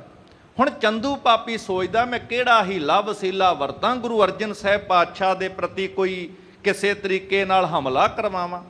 ਇਹਨੂੰ ਪਤਾ ਲੱਗਾ ਹੈ ਕਿ ਮੇਰੇ ਕਾਫਲੇ ਦੇ ਵਿੱਚ ਸੁਲਹੀ ਦੇ ਭਰਾ ਦਾ ਪੁੱਤਰ ਜਿਹਦਾ ਨਾਮ ਹੈ ਸੁਲਭੀ ਖਾਂ, ਇੱਕ ਸੁਲਹੀ ਖਾਂ ਤੇ ਸੁਲਹੀ ਖਾਂ ਦੇ ਭਰਾ ਦਾ ਪੁੱਤਰ ਇਹਦਾ ਭਤੀਜਾ ਲੱਗਦਾ ਸੁਲਹੀ ਖਾਂ ਦਾ, ਉਹ ਸੁਲਭੀ ਨਾਮ ਦਾ ਇੱਕ ਉਹ ਵੀ ਸਾਡੇ ਕਾਫਲੇ ਵਿੱਚ ਹੈ। ਚੰਦੂ ਅਰਪਤ ਸ਼ਾਹੂ ਕੋ ਸਗਰੂ ਸੁਣਿਓ ਬਿਰਤੰਤ। ਕਹਿੰਦੇ ਕਿਸ ਤਰੀਕੇ ਨਾਲ ਕਵੀ ਜੀ ਕਹਿੰਦੇ ਜਿੱਥੇ ਚੰਦੂ ਦਾ ਤੇ ਬਾਦਸ਼ਾਹ ਦਾ ਪ੍ਰਸੰਗ ਤੁਸੀਂ ਸੁਣਿਆ, ਹੁਣ ਇਹ ਵੀ ਪ੍ਰਸੰਗ ਨਾਲ ਸੁਲਭੀ ਖਾਂ ਦਾ ਸਰਵਣ ਕਰਨਾ ਕਰੋ। ਨਿਸ਼ਾਨੀ ਛੰਦ ਉਤਰ ਪਾਰ ਜਬ ਟਿਕੇ ਨਿਸ ਤੰਬੂ ਮੈਂ ਚੰਦੂ। ਇਹ ਬਾਦਸ਼ਾਹ ਦਾ ਕਾਫਲਾ ਜਿੱਥੇ ਵੱਖ-ਵੱਖ ਇਲਾਕੇ ਵਿੱਚ ਵਿਚਰ ਰਿਹਾ ਹੈ ਤੇ ਇੱਕ ਥਾਂ ਤੇ ਬਾਦਸ਼ਾਹ ਦੇ ਕਾਫਲੇ ਨੇ ਟਿਕਾਣਾ ਕੀਤਾ, ਵਿਸ਼ਰਾਮ ਕੀਤਾ, ਡੇਰਾ ਕੀਤਾ ਸੀ, ਤੰਬੂ ਲੱਗਿਆ ਹੈ। ਉਸਥੇ ਇੱਕ ਤੰਬੂ ਦੇ ਵਿੱਚ ਚੰਦੂ ਦਾ ਵੀ ਆਪਣਾ ਇੱਕ ਤੰਬੂ ਲੱਗਾ ਹੋਇਆ ਹੈ। ਸੁਲਭੀ ਸੁਲਹੀ ਕੋ ਚਿਤੈ ਉਰ ਕਸ਼ਟ ਬਿਲੰਦੂ। ਇੱਧਰ ਜਿਹੜਾ ਸੁਲਭੀ ਖਾਂ ਸੁਲਹੀ ਦਾ ਭਤੀਜਾ ਹੈ, ਉਹ ਮਾਨੀ ਮਨ ਵਿੱਚ ਆਪਣੇ ਚਾਚੇ ਦੀ ਮੌਤ ਨੂੰ ਚੇਤੇ ਕਰ ਕਰਕੇ ਮਾਨੀ ਮਨ ਬੜਾ ਦੁਖੀ ਹੋ ਰਿਹਾ ਸੀ। ਤਮ ਮੈਂ ਗਮਨਿਉ ਪਾਸ ਤਿਸ ਬੂਝੀ ਬੁੱਧ ਸਾਰੀ। ਉਹਦੇ ਕੋਲ ਜਦੋਂ ਇਹ ਚੰਦੂ ਪਾਪੀ ਪਹੁੰਚਦਾ ਹੈ, ਮੇਲ ਹੁੰਦਾ ਹੈ, ਤੇ ਚੰਦੂ ਪਾਪੀ ਨੂੰ ਮਿਲ ਕੇ ਸੁਲਹੀ ਖਾਂ ਤੇ ਜਦੋਂ ਇਹ ਆਪਸ ਵਿੱਚ ਮਿਲਦੇ ਨੇ ਤੇ ਅੱਗੋਂ ਸੁਲਹੀ ਖਾਂ ਤੇ ਚੰਦੂ ਆਪਸ ਵਿੱਚ ਗੱਲ ਕਰਦੇ, ਸੁਲਭੀ ਖਾਂ ਤੇ ਚੰਦੂ ਆਪਸ ਵਿੱਚ ਗੱਲ ਕਰਦੇ ਹਨ। ਹਮਰੋ ਰਿਪ ਅਰਜਨ ਗੁਰੂ ਕਿਆ ਕਰਤ ਉਚਾਰੀ। ਤੇ ਬੜੇ ਭਾਵ ਦੇ ਵਿੱਚ ਅੱਗੋਂ ਚੰਦੂ ਨੇ ਜਿਹੜੋ ਇਹਨੂੰ ਮਿਲਿਆ ਹੈ, ਹਾਲ ਚਾਲ ਪੁੱਛਿਆ ਹੈ, ਤੇ ਚੰਦੂ ਪਾਪੀ ਦੀ ਨੇ ਜਦੋਂ ਇਸ ਨੂੰ ਮਿਲ ਕਰਕੇ ਸੁਲਭੀ ਖਾਂ ਨਾਲ ਮੇਲ ਹੋਇਆ ਤੇ ਸੁਲਭੀ ਖਾਂ ਗੱਲਾਂ ਬਾਤਾਂ 'ਚ ਕਹਿੰਦਾ ਹੈ ਕਿ ਮੇਰਾ ਚਾਚਾ ਤੇ ਮਰ ਗਿਆ, ਪਰ ਗੁਰੂ ਅਰਜਨ ਸਾਹਿਬ ਨੂੰ ਖਤਮ ਕਰਨ ਵਾਸਤੇ, ਉਹਨਾਂ ਤੇ ਹਮਲਾ ਕਰਨ ਵਾਸਤੇ ਉਹ ਆ ਰਿਹਾ ਸੀ, ਤੋ ਉਹਦੇ ਵਾਸਤੇ ਕੀ ਚਾਰਾ ਕੋਈ ਹੱਲ ਵਸਲ ਕੀਤਾ ਹੈ, ਕੋਈ ਹੀਲਾ ਵਰਤਿਆ ਹੈ। ਸੁਨ ਚੰਦੂ ਤਰਕਤ ਭਇਓ ਲਾਇਕ ਬਿਨ ਹੋਏ। ਅੱਗੋਂ ਚੰਦੂ ਸੁਲਭੀ ਖਾਂ ਦੀ ਗੱਲ ਸੁਣ ਕੇ ਕਹਿੰਦਾ ਤੂੰ ਇਸ ਲਾਇਕ ਨਹੀਂ ਇਹ ਗੱਲ ਮੇਰੇ ਨਾਲ ਕਰ ਸਕੇ। ਬੈਰ ਨਾ ਚਾਚੇ ਕੋ ਲੀਏ ਪਰ ਸੁਖ ਸੋ ਸੋਏ। ਤੂੰ ਆਪਣੇ ਚਾਚੇ ਦਾ ਕੋਈ ਵੈਰ ਹੀ ਨਹੀਂ ਲਿਆ, ਤੂੰ ਚੁੱਪ ਕਰਕੇ ਆਨੰਦ ਲੈ ਰਿਹਾ, ਤੈਨੂੰ ਕੋਈ ਫਿਕਰ ਨਹੀਂ, ਤੇਰਾ ਚਾਚਾ ਇਸ ਤਰ੍ਹਾਂ ਮਰ ਚੁੱਕਿਆ ਹੈ ਤੇ ਜਿਹੜਾ ਦੁਸ਼ਮਣ ਹੈ ਉਹ ਸੁੱਖ ਨਾਲ ਸੌ ਰਿਹਾ ਹੈ। ਮੈਂ ਉਪਾਏ ਗਹਿਬੇ ਕਰਉ ਦਿਨ ਕੇਤਕ ਮਾਹੀ। ਮੈਂ ਤੇ ਉਹਨੂੰ ਪਕੜਨ ਵਾਸਤੇ ਬੜੇ ਯਤਨ ਕਰ ਰਿਹਾ ਹਾਂ, ਮੈਂ ਕੁਝ ਕੁ ਦਿਨਾਂ ਦੇ ਵਿੱਚ ਉਹਨੂੰ ਪਕੜਨ ਵਾਸਤੇ ਕੋਈ ਨਾ ਕੋਈ ਹੀਲਾ ਜ਼ਰੂਰ ਵਰਤ ਲਵਾਂਗਾ। ਬਨ ਸਹਾਇ ਜੋ ਦੁਖ ਹਿਰਦੇ ਛੁਰੈ ਰੀ ਨਾਹੀ। ਤੇ ਅੱਗੋਂ ਸੁਲਭੀ ਖਾਂ ਜਦੋਂ ਇਹ ਗੱਲ ਕਹਿੰਦਾ ਹੈ ਕਿ ਮੈਂ ਤੇ ਸਾਰੇ ਯਤਨ ਕਰ ਰਿਹਾ, ਕਿਵੇਂ ਪਕੜਾਂ, ਤੇ ਅੱਗੋਂ ਇੱਕ ਗੱਲ ਕਹਿੰਦਾ ਚੰਦੂ ਪਾਪੀ ਨੂੰ, ਜੇ ਤੂੰ ਮੇਰੀ ਸਹਾਇਤਾ ਕਰ ਦਵੇਂ ਨਾ ਤੇ ਫਿਰ ਨਹੀਂ ਮੈਂ ਛੱਡ ਸਕਦਾ, ਫਿਰ ਮੈਂ ਆਪਣੇ ਕੰਮ ਵਿੱਚ ਸਫਲ ਹੋ ਜਾਵਾਂਗਾ ਜੇ ਆਪਾਂ ਦੋਵੇਂ ਰਲ ਕੇ ਕੰਮ ਕਰੀਏ। ਸੁਨ ਦੀਵਾਨ ਮੁਝ ਆਨ ਹੈ ਸੁਧ ਹੁਤੀ ਨ ਤਰੀ। ਸੁਲਭੀ ਖਾਂ ਚੰਦੂ ਦੇ ਨਾਲ ਸਲਾਹ ਮਸ਼ਵਰਾ ਕਰਕੇ ਕਿ ਜੇ ਤੂੰ ਮੇਰੀ ਸਹਾਇਤਾ ਕਰੇ, ਤੇ ਅੱਗੋਂ ਚੰਦੂ ਨੂੰ ਇੱਕ ਗੱਲ ਕਹਿੰਦਾ ਹੈ ਕਿ ਦੇਖ ਦੀਵਾਨ, ਇੱਕ ਗੱਲ ਚੇਤੇ ਰੱਖੀ, ਮੈਨੂੰ ਲਲਕਾਰ ਨਾ ਕਿ ਮੇਰੇ ਵਿੱਚ ਕੀ ਹੈ, ਮੇਰੇ ਅੰਦਰ ਮੈਂ ਸੁੱਖ ਨਾਲ ਸੁੱਤਾ ਨਹੀਂ ਆ। ਜੇ ਮੈਨੂੰ ਇਸ ਗੱਲ ਦੀ ਕਸਮ ਹੈ, ਪਰ ਮੈਨੂੰ ਤੇਰੇ ਬਾਰੇ ਵਿੱਚ ਬਹੁਤਾ ਪਹਿਲਾਂ ਪਤਾ ਨਹੀਂ ਸੀ। ਹਮ ਦੋਨੋਂ ਕੇ ਮਰਨੇ ਬਿਦ ਸੁਗਮ ਬਡੇਰੀ। ਕਹਿੰਦੇ ਜੇ ਹੁਣ ਆਪਾਂ ਦੁਸ਼ਮਣ ਨੂੰ ਖਤਮ ਕਰਨਾ ਹੈ, ਤੇਰਾ ਮੇਰਾ ਦੁਸ਼ਮਣ ਇੱਕ ਹੈ, ਇਸ ਕਰਕੇ ਜੇ ਆਪਾਂ ਰਲ ਕੇ ਕੰਮ ਕਰਾਂਗੇ ਤੇ ਅਸੀਂ ਆਪਣੇ ਕੰਮ ਵਿੱਚ ਕਾਮਯਾਬ ਹੋ ਸਕਦੇ ਹਾਂ। ਵਾਯੂ ਬੰਨੀ ਬਲੀ ਬਿਬ ਬਨ ਬਡੋ ਬਿਨਾਸੋ। ਸੁਲਭੀ ਖਾਂ ਅੱਗੋਂ ਚੰਦੂ ਨੂੰ ਕਹਿੰਦਾ ਜੇ ਆਪਾਂ ਰਲ ਜਾਈਏ ਤੇ ਇਦਾਂ ਜਿਵੇਂ ਇੱਕ ਪਾਸੇ ਹਵਾ ਤੇ ਅੱਗ, ਹਵਾ ਵੀ ਬੜੀ ਬਲਵਾਨ ਹੁੰਦੀ ਹੈ ਜਦੋਂ ਤੇਜ਼ ਜ਼ੋਰ ਦੇ ਨਾਲ ਚੱਲੇ, ਤੇ ਅੱਗ ਵੀ ਇਹੋ ਜੀ ਤਾਕਤ ਹੈ ਜਿਹਦੇ ਅੱਗੇ ਕੋਈ ਟਿਕਦਾ ਨਹੀਂ। ਪਰ ਸਾਧ ਸੰਗਤ ਜਦੋਂ ਅੱਗ ਤੇ ਹਵਾ ਇਹ ਦੋ ਤਾਕਤਾਂ ਇਕੱਠੀਆਂ ਹੋ ਜਾਣ ਨਾ ਤੇ ਵੱਡੇ ਵੱਡੇ ਜੰਗਲ ਜਦੋਂ ਤੇਜ਼ ਹਵਾ ਨਾਲ ਅੱਗ ਚੱਲ ਮੱਚ ਜਾਵੇ ਤੇ ਨਾਲ ਹੋਰ ਹਵਾ ਵੀ ਚੱਲਣ ਲੱਗ ਪਵੇ ਤੇ ਅੱਗ ਪ੍ਰਚੰਡ ਰੂਪ ਧਾਰਨ ਕਰ ਲੈਂਦੀ ਹੈ ਤੇ ਵੱਡੇ ਵੱਡੇ ਜੰਗਲ ਪਲਾਂ ਵਿੱਚ ਸਾੜ ਕੇ ਫਨਾਹ ਕਰਨ ਵਾਸਤੇ ਇਹ ਦੋਵੇਂ ਇਕੱਠੀਆਂ ਹੋ ਕੇ ਤਾਕਤਾਂ ਚੱਲਦੀਆਂ ਨੇ ਤੇ ਸਾਰੇ ਜੰਗਲ ਸੜ ਕੇ ਫਨਾਹ ਹੋ ਜਾਂਦੇ ਹਨ।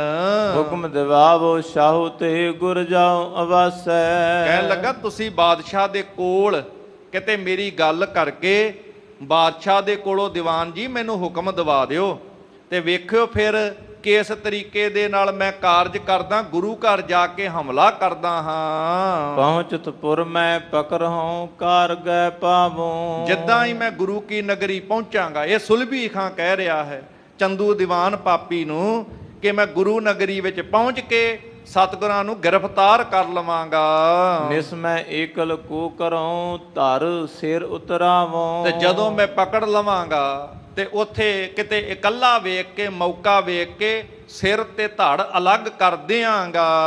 ਇਹ ਸ਼ਾਹੂ ਲਗ ਬਾਤ ਕੋ ਪਹੁੰਚਣ ਨਾ ਦੀਜੈ। ਤੇ ਜਿਹੜਾ ਕੰਮ ਮੈਂ ਸੋਚਦਾ ਹਾਂ ਪਰ ਬਾਦਸ਼ਾਹ ਤੱਕ ਸਾਰੀ ਗੱਲ ਨਾ ਪਹੁੰਚਿਓ, ਮੈਂ ਕਿਹੜੇ ਵਾਸਤੇ ਹਮਲਾ ਕਰਨਾ, ਤੇਰੇ ਜਿੰਮੇ ਇੱਕ ਕੰਮ ਹੈ। ਰਹਿ ਨਿਕਟ ਧਨ ਦਿਓ ਤਨੈ ਆਪਣੇ ਕਰ ਲੀਜੈ। ਕਿ ਬਾਦਸ਼ਾਹ ਦੇ ਕੋਲ ਰਹਿ ਕੇ ਸੁੰਦਰ ਭੇਟਾਵਾਂ ਦੇ ਕਰਕੇ ਬਾਦਸ਼ਾਹ ਨੂੰ ਹੇ ਦੀਵਾਨ ਜੀ ਤੁਸੀਂ ਵਸ ਵਿੱਚ ਕਰਕੇ ਰੱਖੋ। ਜੇ ਕਰ ਕਉ ਚਿਰਕਾਲ ਮੈਂ ਸੁਧ ਪਹੁੰਚ ਬਤਾਵੈ। ਕਹਿੰਦੇ ਜੇ ਕਿਤੇ ਉਹਨਾਂ ਦੇ ਕੋਲ ਜਾਓ, ਪਹੁੰਚੋ, ਸਾਰੀ ਗੱਲਬਾਤ ਜਿਹੜੀ ਉਹਨਾਂ ਨੂੰ ਚੰਗੀ ਤਰੀਕੇ ਦੇ ਨਾਲ ਦੱਸਣਾ ਕਰੋ। ਕਰ ਫਰੇਬ ਬਹੁ ਬਿਦਨ ਕੇ ਤਬ ਬਾਤ ਮਿਟਾਵੈ। ਕੋਈ ਹੀਲਾ ਵਸੀਲਾ ਵਰਤ ਕੇ ਛਲ ਫਰੇਬ ਕਰਕੇ ਸਾਰੀ ਗੱਲਬਾਤ ਜੇ ਬਾਦਸ਼ਾਹ ਤੱਕ ਦੱਸਿਓ। ਜੇ ਕੋਈ ਗੱਲ ਕਿਤੇ ਵਿਗੜ ਵੀ ਜਾਵੇ, ਮੇਰੀ ਖਬਰ ਪਹੁੰਚੇ ਵੀ ਮੇਰੇ ਕਾਰੇ ਬਾਰੇ, ਤੇ ਤੁਸੀਂ ਕੋਈ ਹੀਲਾ ਵਸੀਲਾ ਕਰਕੇ ਮੇਰੀ ਗੱਲ ਵਾਲੇ ਪਾਸੇ ਤੋਂ ਬਾਦਸ਼ਾਹ ਦਾ ਧਿਆਨ ਦੂਜੇ ਪਾਸੇ ਲੱਗ ਜਾਓ ਤਾਂ ਕਿ ਸਾਡੇ ਕਰਮ ਦਾ ਪਤਾ ਬਾਦਸ਼ਾਹ ਨੂੰ ਨਾ ਲੱਗ ਸਕੇ। ਇਹ ਤੇਰੇ ਘਰ ਕਾਜ ਹੈ ਮਾਰਨ ਘਰ ਮੇਰੇ। ਵੇਖੋ ਸੁਲਭੀ ਖਾਂ ਕਹਿੰਦਾ ਹੈ ਤੇਰੀ ਜ਼ਿੰਮੇਵਾਰੀ ਤੇ ਮੇਰੀ ਜ਼ਿੰਮੇਵਾਰੀ ਅਸੀਂ ਆਪੋ ਆਪਣੀਆਂ ਸੰਭਾਲੀ। ਗੁਰੂ ਸਾਹਿਬ ਨੂੰ ਪਕੜਨਾ ਮੇਰੀ ਜ਼ਿੰਮੇਵਾਰੀ ਹੈ, ਉਹਨਾਂ ਨੂੰ ਹਮਲਾ ਕਰਕੇ ਵੈਰ ਲੈ ਕੇ ਕਿਵੇਂ ਮੈਂ ਉਹਨਾਂ ਦੇ ਉੱਪਰ ਹਮਲਾ ਕਰਕੇ ਖਤਮ ਕਰਨਾ ਇਹ ਮੇਰੀ ਜ਼ਿੰਮੇਵਾਰੀ ਹੈ। ਤੇ ਤੇਰੀ ਜ਼ਿੰਮੇਵਾਰੀ ਇਹ ਹੈ ਕਿ ਤੂੰ ਬਾਦਸ਼ਾਹ ਦੇ ਕੋਲ ਜਾ ਕੇ ਇਹ ਖਬਰ ਨਹੀਂ ਪਹੁੰਚਣ ਦੇਣੀ ਤੇ ਧਿਆਨ ਰੱਖਣਾ ਹੈ ਜੇ ਕੋਈ ਬਾਦਸ਼ਾਹ ਦੇ ਕੰਨਾਂ ਵਿੱਚ ਕੋਈ ਮਾੜੀ ਖਬਰ ਸਾਡੇ ਪ੍ਰਤੀ ਕੋਈ ਪ੍ਰਭਾਵ ਦੇਣਾ ਚਾਹੇ ਤੇ ਤੂੰ ਆਪਣੇ ਵੱਲ ਦੀ ਗੱਲ ਹੋ ਕੇ ਧਨ ਦੇ ਕੇ, ਲਾਲਚ ਦੇ ਕੇ, ਭੇਟਾ ਦੇ ਕੇ ਕਿਵੇਂ ਵੀ ਤਰੀਕਾ ਵਰਤ ਕੇ ਬਾਦਸ਼ਾਹ ਨੂੰ ਆਪਣੇ ਵੱਲ ਦਾ ਬਣਾ ਕਰਕੇ ਰੱਖੀ। ਗਿਉਨ ਸੰਸੈ ਮਾਰਹੁ ਰਿਣ ਉਤਰ ਬਡੇਰੇ। ਤੇ ਮੈਂ ਤੇ ਜੇ ਇੱਕ ਵਾਰ ਗੁਰੂ ਕੀ ਨਗਰੀ ਪਹੁੰਚ ਗਿਆ, ਇਹ ਪਾਪੀ ਦੇ ਮਨ ਦੀ ਸੋਚ ਹੈ, ਪਰ ਜਦੋਂ ਪਾਪ ਅੰਦਰ ਚੜਿਆ ਹੋਵੇ, ਪਾਪ ਬੁਰਾ ਪਾਪੀ ਕੋ ਪਿਆਰਾ, ਪਾਪੀ ਨੂੰ ਪਾਪ ਪਿਆਰਾ ਲੱਗਦਾ। ਪਾਪ ਕਮਾਉਂਦਿਆਂ ਤੇਰਾ ਕੋਏ ਨਾ ਬੇਲੀ ਰਾਮ ਕੋਈ ਸਾਥੀ ਨੇ। ਜਦੋਂ ਘੜਾ ਭਰਦਾ ਹੈ ਤੇ ਫਿਰ ਆਪਣੇ ਕੀਤੇ ਮੰਦਾ ਚਿਤਵਤ ਪਚਿਆ ਜਿਨ ਰਚਿਆ ਤਿਨ ਦੀਨਾ ਧਾਕ। ਆਪਣੀ ਸੋਚ ਕਰਕੇ ਆਪਣਾ ਨੁਕਸਾਨ, ਇਹ ਮੌਤ ਵਾਲੇ ਪਾਸੇ ਨੂੰ ਵਧਣ ਵਾਸਤੇ ਹੀ ਮੁੱਖ ਤੋਂ ਬੋਲ ਨਿਕਲ ਰਿਹਾ ਕਿ ਮੈਂ ਜਾ ਕਰਕੇ ਮੈਂ ਨਿਸੰਸੇ ਹੀ ਗੁਰੂ ਨੂੰ ਭਾਵ ਉਹਨਾਂ ਨੂੰ ਕਿਸੇ ਤਰੀਕੇ ਖਤਮ ਕਰ ਦੇਵਾਂਗਾ ਤੇ ਮੈਂ ਜਿਹੜਾ ਕਰਜ਼ਾ ਮੇਰੇ ਚਾਚੇ ਦੀ ਮੌਤ ਦਾ ਉਹ ਮੈਂ ਲਾ ਲਵਾਂਗਾ। ਮਮ ਚਾਚੀ ਵਿਧਵਾ ਭਈ ਗਨ ਤਰਕ ਉਚਾਰੈ। ਕਿਉਂਕਿ ਜਿਹੜੀ ਮੇਰੀ ਚਾਚੀ ਸੁਲਹੀ ਖਾਨ ਦੀ ਘਰ ਵਾਲੀ ਹੈ ਉਹ ਵਿਧਵਾ ਹੋ ਗਈ ਹੈ। ਉਹ ਕਈ ਤਰੀਕੇ ਦੇ ਨਾਲ ਮੈਨੂੰ ਤਰਕ ਕਰਕੇ ਮੈਨੂੰ ਕਈ ਗੱਲਾਂ ਸੁਣਾ ਚੁੱਕੀ ਹੈ। ਜਿਸ ਹੱਥ ਬੇਹਿਤ ਪਤ ਗਇਓ ਤਿਸ ਤੂਨੇ ਮਾਰੈ। ਲੱਗੇ ਮੇਰਾ ਪਤੀ ਗੁਰੂ ਅਰਜਨ ਸਾਹਿਬ ਨੂੰ ਹਮਲਾ ਕਰਕੇ ਪਕੜਨ ਗਿਆ ਸੀ, ਖਤਮ ਕਰਨ ਗਿਆ ਸੀ, ਪਰ ਰਸਤੇ ਦੇ ਵਿੱਚ ਹੀ ਉਹਨਾਂ ਨੇ ਪਤਾ ਨਹੀਂ ਕੀ ਕਰ ਦਿੱਤਾ ਹੈ, ਟੂਣਾ ਕਰ ਦਿੱਤਾ ਹੈ, ਮੇਰੇ ਪਤੀ ਨੂੰ ਰਸਤੇ ਵਿੱਚ ਹੀ ਮਾਰ ਦਿੱਤਾ ਹੈ। ਲਾਜ ਨਹੀਂ ਕਿਸ ਕਾਜ ਕੀ ਰਿਪ ਸੁਖੀ ਰਹੰਤਾ। ਮੇਰੀ ਚਾਚੀ ਕਹਿੰਦਾ ਮੈਨੂੰ ਲਾਹਨਤਾਂ ਪਾਉਂਦੀ ਹੈ ਕਿ ਤੁਹਾਨੂੰ ਸ਼ਰਮ ਨਹੀਂ ਆਉਂਦੀ ਕਿਸੇ ਤਰੀਕੇ ਦੀ ਕਿ ਦੁਸ਼ਮਣ ਸੁੱਖ ਨਾਲ ਵਸਦਾ ਹੋਵੇ ਤੇ ਤੁਹਾਨੂੰ ਕਿਵੇਂ ਚੈਨ ਆ ਸਕਦਾ ਹੈ। ਬਲ ਛਲ ਕਰ ਜਾਦੂ ਅਦਕ ਧਸ ਪਾਵਕ ਹੰਤਾ। ਗੁਰੂ ਅਰਜਨ ਸਾਹਿਬ ਪਾਤਸ਼ਾਹ ਮਹਾਰਾਜ ਨੇ ਤੇ ਕਦੀ ਵੀ ਕਿਸੇ ਦੇ ਪ੍ਰਤੀ ਮਾੜਾ ਸੋਚਿਆ ਨਹੀਂ। ਇਹ ਤੇ ਆਪਣੀ ਮੌਤ ਆਪ ਅੱਗ ਵਿੱਚ ਸੜ ਕੇ ਸੁਲਹੀ ਮਰਿਆ ਸੀ, ਪਰ ਹੁਣ ਜਿੰਨੇ ਇਲਜ਼ਾਮ ਲਾਉਣੇ ਉਹ ਆਪਣੇ ਭਾਵ ਕਿ ਉਹਨਾਂ ਨੇ ਕੋਈ ਇਹੋ ਜਿਹਾ ਕਾਰਜ ਕਰਾ ਦਿੱਤਾ ਜਿਹੜਾ ਅੱਗ ਵਿੱਚ ਸੜ ਕੇ ਮੇਰਾ ਪਤੀ ਮਰ ਗਿਆ ਹੈ। ਜਤਨ ਬਨਿਓ ਨੈ ਮੋਹਿ ਤੇ ਚਿਤਵਤ ਚਿਤ ਨੀਤਾ।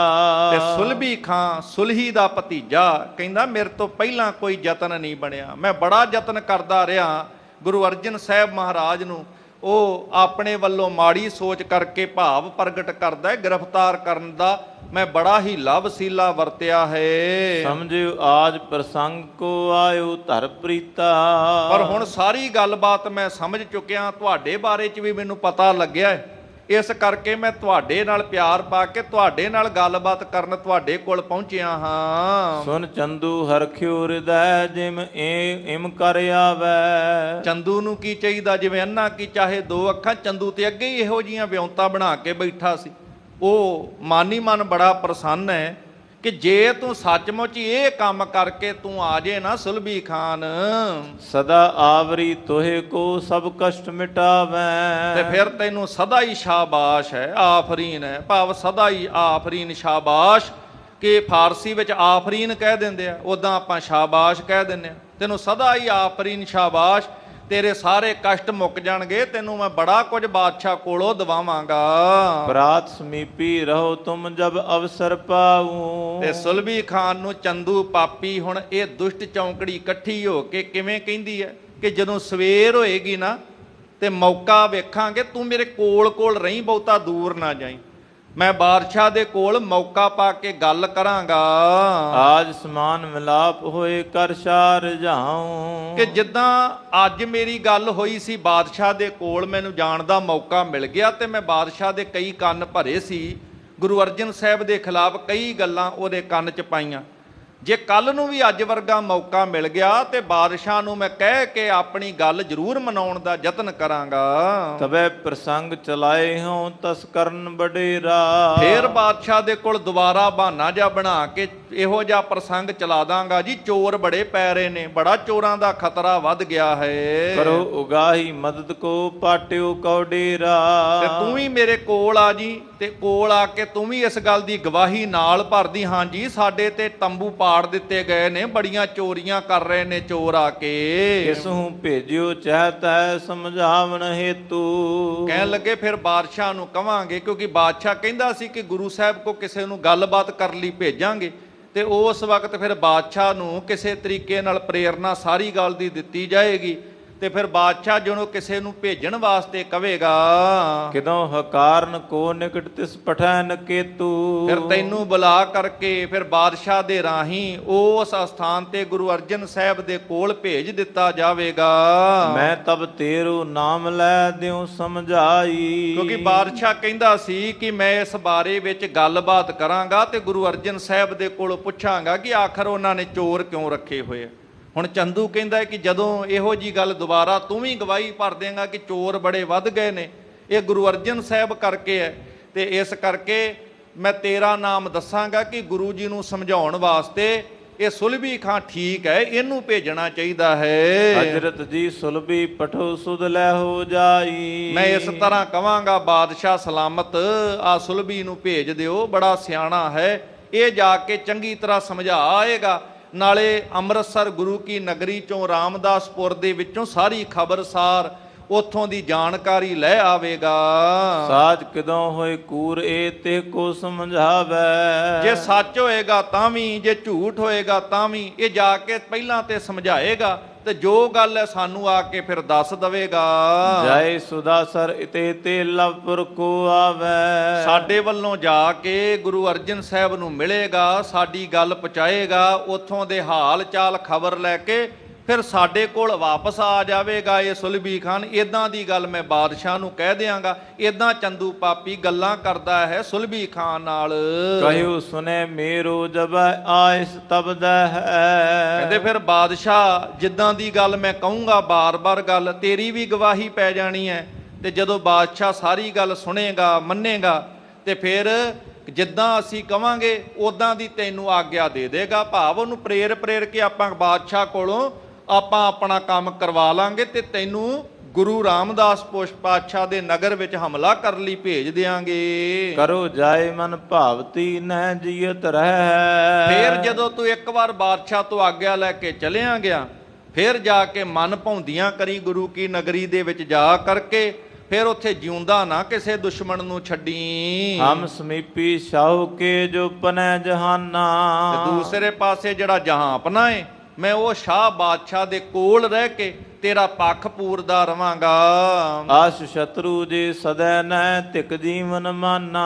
ਕਹਿੰਦੇ ਸਾਡਾ ਕੀ ਫਾਇਦਾ ਏਡਾ ਬਾਦਸ਼ਾਹ ਦੇ ਨੇੜੇ ਹੋ ਕੇ, ਜੇ ਅਸੀਂ ਇਹ ਇੱਕ ਦੁਸ਼ਮਣ ਨਾ ਆਪਣਾ ਖਤਮ ਕਰ ਸਕਿਆ ਤੇ ਫਿਰ ਧਿਕਾਰ ਹੈ ਸਾਡੀ ਜ਼ਿੰਦਗੀ ਜਿਉਣ ਤੇ। ਇਦਾਂ ਚੰਦੂ ਪਾਪੀ ਆਖਦਾ ਹੈ। ਗੱਜ ਕੇ ਬਸ ਜਿਮ ਸਸਾ ਹੋਏ ਸੋ ਮਰੈ ਨਾ ਮਾਰਾ। ਉਦਾਹਰਣ ਦਿੰਦੇ ਨੇ ਕਵੀ ਜੀ, ਕਹਿੰਦੇ ਚੰਦੂ ਪਾਪੀ ਆਖਦਾ ਜਿਵੇਂ ਕਿਤੇ ਹਾਥੀ ਦੇ ਵਸ ਦੇ ਵਿੱਚ ਕੋਈ ਖਰਗੋਸ਼ ਹੋਵੇ, ਸਿਆ ਹੋਵੇ, ਤੇ ਕਹਿੰਦੇ ਉਹ ਸਾਰੀ ਤਾਕਤ ਦਾ ਮਾਲਕ ਹੋ ਕੇ ਵੀ ਜੇ ਹਾਥੀ ਉਸ ਖਰਗੋਸ਼ ਨੂੰ ਮਾਰ ਨਾ ਸਕੇ, ਤਉ ਧਿਕਾਰ ਤਿਸ ਓਜ ਕਉ ਭਾਖੈ ਜਗ ਸਾਰਾ। ਸਾਰਾ ਜਗਤ ਹਾਥੀ ਨੂੰ ਫਿਰ ਧਿਕਾਰ ਲਾਹਨਤਾਂ ਪਾਉਂਦਾ ਹੈ, ਧਿਕਾਰ ਕਰਦਾ ਹੈ ਕਿ ਐਡੀ ਤਾਕਤ ਕੀ, ਇੱਕ ਨਿੱਕਾ ਜਿਹਾ ਖਰਗੋਸ਼ ਨਹੀਂ ਪਕੜਿਆ ਗਿਆ ਤੇਰੇ ਕੋਲੋਂ। ਕੀਟੀ ਸਾਮਮ ਅਗਰ ਹੈ ਨ ਮਾਨੇ ਤਰਾਸਾ। ਕਹਿੰਦੇ ਸਾਡੇ ਸਾਹਮਣੇ ਤੇ ਦੁਸ਼ਮਣ ਜਿਵੇਂ ਇੱਕ ਪਾਸੇ ਹਾਥੀ ਦੇ ਸਾਹਮਣੇ ਨਿੱਕੀ ਜੀ ਕੀੜੀ ਹੋਵੇ, ਕਹਿੰਦੇ ਉਹ ਨਿੱਕੀ ਜੀ ਕੀੜੀ ਦੀ ਕੀ ਪਾਇਆ ਹੈ। ਕਾਂ ਕਰੇ ਹੰਕਾਰ ਕੋ ਕਿਸ ਕੋ ਭਰਵਾਸਾ। ਪਰ ਇਹ ਨਹੀਂ ਪਤਾ ਕਿ ਨਿੱਕੀ ਜੀ ਕੀੜੀ ਵੱਡੇ ਸਾਰੇ ਹਾਥੀ ਨੂੰ ਵੀ ਖਤਮ ਕਰਕੇ ਜ਼ਮੀਨ ਤੇ ਸੁੱਟ ਸਕਦੀ ਹੈ, ਜਿਹਨੂੰ ਕੀੜੀ ਸਮਝਦੇ ਹੋ।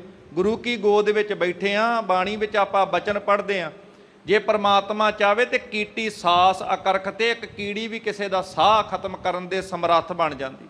ਨਿੱਕੇ ਜੇ ਜੀਵ ਵਿੱਚ ਤਾਕਤ ਪਾ ਦਿਆ। ਪਿੱਛੇ ਕਰੋਨਾ ਕਾਲ 'ਚ ਇੱਕ ਨਿੱਕਾ ਜਿਹਾ ਜੀਵ ਹੀ ਸੀ ਨਾ, ਦਿਖਦਾ ਵੀ ਨਹੀਂ ਸੀ ਅੱਖਾਂ ਨਾਲ, ਤੇ ਸਾਰੀ ਦੁਨੀਆ ਨੂੰ ਤਰਥੱਲੀ ਮਚਾਈ ਹੋਈ ਸੀ। ਇਹ ਰੱਬ ਦੇ ਘਰ ਦੀਆਂ ਖੇਡਾਂ ਨੇ। ਨਿੱਕੀ ਕੀਰੀ ਮੈਂ ਕਲ ਰੱਖੈ, ਭਸਮ ਕਰੇ ਲਸ਼ਕਰ ਕੋਟ ਲੱਖ ਹੈ। ਉਹ ਨਿੱਕੀ ਜੀ ਕੀੜੀ 'ਚ ਵੀ ਤਾਕਤ ਟਿਕਾ ਦੇਵੇ ਤੇ ਵੱਡੀਆਂ ਵੱਡੀਆਂ ਫੌਜਾਂ ਪਲਾਂ ਵਿੱਚ ਖਤਮ ਕਰ ਸਕਦਾ। ਪਰ ਹੰਕਾਰ ਇਹਨਾਂ ਦੇ ਮਨ ਵਿੱਚ ਹੈ। ਇਹ ਗੁਰੂ ਘਰ ਨਾਲ ਵੈਰ ਕਮਾਉਣ ਦੀਆਂ ਇਦਾਂ ਦੀਆਂ ਮਾੜੀਆਂ ਸਾਜ਼ਿਸ਼ਾਂ ਚੰਦੂ ਪਾਪੀ ਤੇ ਸੁਲਭੀ ਖਾਂ, ਸੁਲੀ ਦਾ ਭਤੀਜਾ, ਇਹ ਰਲ ਕੇ ਕਮਾ ਰਹੇ ਹਨ। ਕਰਿਓ ਕਲੰਕਤ ਮੋਹਿ ਕੋ ਨਿੰਦੈ ਜਗ ਸਾਰਾ। ਕਹਿਣ ਲੱਗੇ ਏਡੇ ਵੱਡੇ ਰੁਤਬੇ 'ਚ ਬਾਦਸ਼ਾਹ ਦੇ ਕੋਲ ਹੋਈਏ ਤੇ ਮੈਂ ਇਹ ਕੰਮ ਨਾ ਕਰ ਸਕਾਂ, ਗੁਰੂ ਅਰਜਨ ਸਾਹਿਬ ਤੋਂ ਈਨ ਨਾ ਮਨਾ ਸਕਾਂ, ਸਾਰਾ ਜਗਤ ਤੇ ਮੇਰੀ ਨਿੰਦਿਆ ਹੀ ਕਰੇਗਾ। ਸੁਤਾ ਕੁਮਾਰੀ ਦੇਖ ਕੇ ਪਰਿਵਾਰ ਦੁਖਾਰਾ। ਮੈਂ ਆਪਣੀ ਗੱਲ ਨਾ ਮਨਾ ਸਕਾਂ, ਮੇਰੀ ਲੜਕੀ ਦਾ ਰਿਸ਼ਤਾ ਨਾ ਪ੍ਰਵਾਨ ਕਰਵਾ ਸਕਾਂ।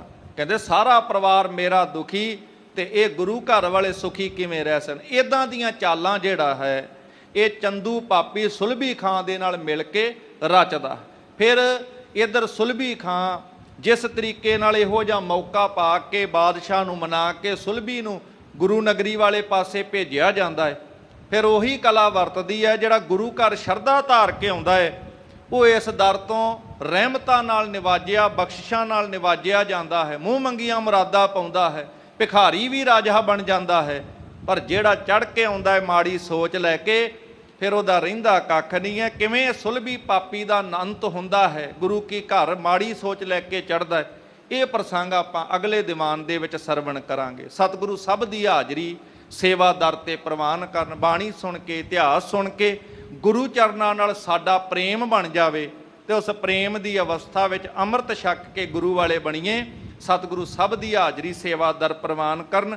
ਸਭ ਦਾ ਧੰਨਵਾਦ। ਗੁਰੂ ਗ੍ਰੰਥ ਸਾਹਿਬ ਦਾ ਸ਼ੁਕਰਾਨਾ। ਭੁੱਲ ਚੁੱਕ ਦੀ ਖਿਮਾ। ਅਖੀਰਲੀਆਂ ਪੰਕਤੀਆਂ ਪੜ੍ਹ ਕੇ ਸਮਾਪਤੀ ਹੈ ਜੀ। ਕੀਟੀ ਸਾਮਮ ਅਗਰ ਹੈ ਨ ਮਾਨੈ ਤਰਾਸਾ। ਕਾਂ ਕਰੈ ਹੰਕਾਰ ਕੋ ਕਿਸ ਕੋ ਭਰਵਾਸਾ। ਕਰਿਓ ਕਲੰਕਤ ਮੋਹਿ ਕੋ ਨਿੰਦੈ ਜਗ ਸਾਰਾ। ਸੁਤਾ ਕੁਮਾਰੀ ਦੇਖ ਕੇ ਪਰਿਵਾਰ ਦੁਖਾਰਾ। ਵਾਹਿਗੁਰੂ ਜੀ ਕਾ ਖਾਲਸਾ, ਵਾਹਿਗੁਰੂ ਜੀ ਕੀ ਫਤਿਹ। ਹੇ ਅਚੁੱਤ ਹੈ।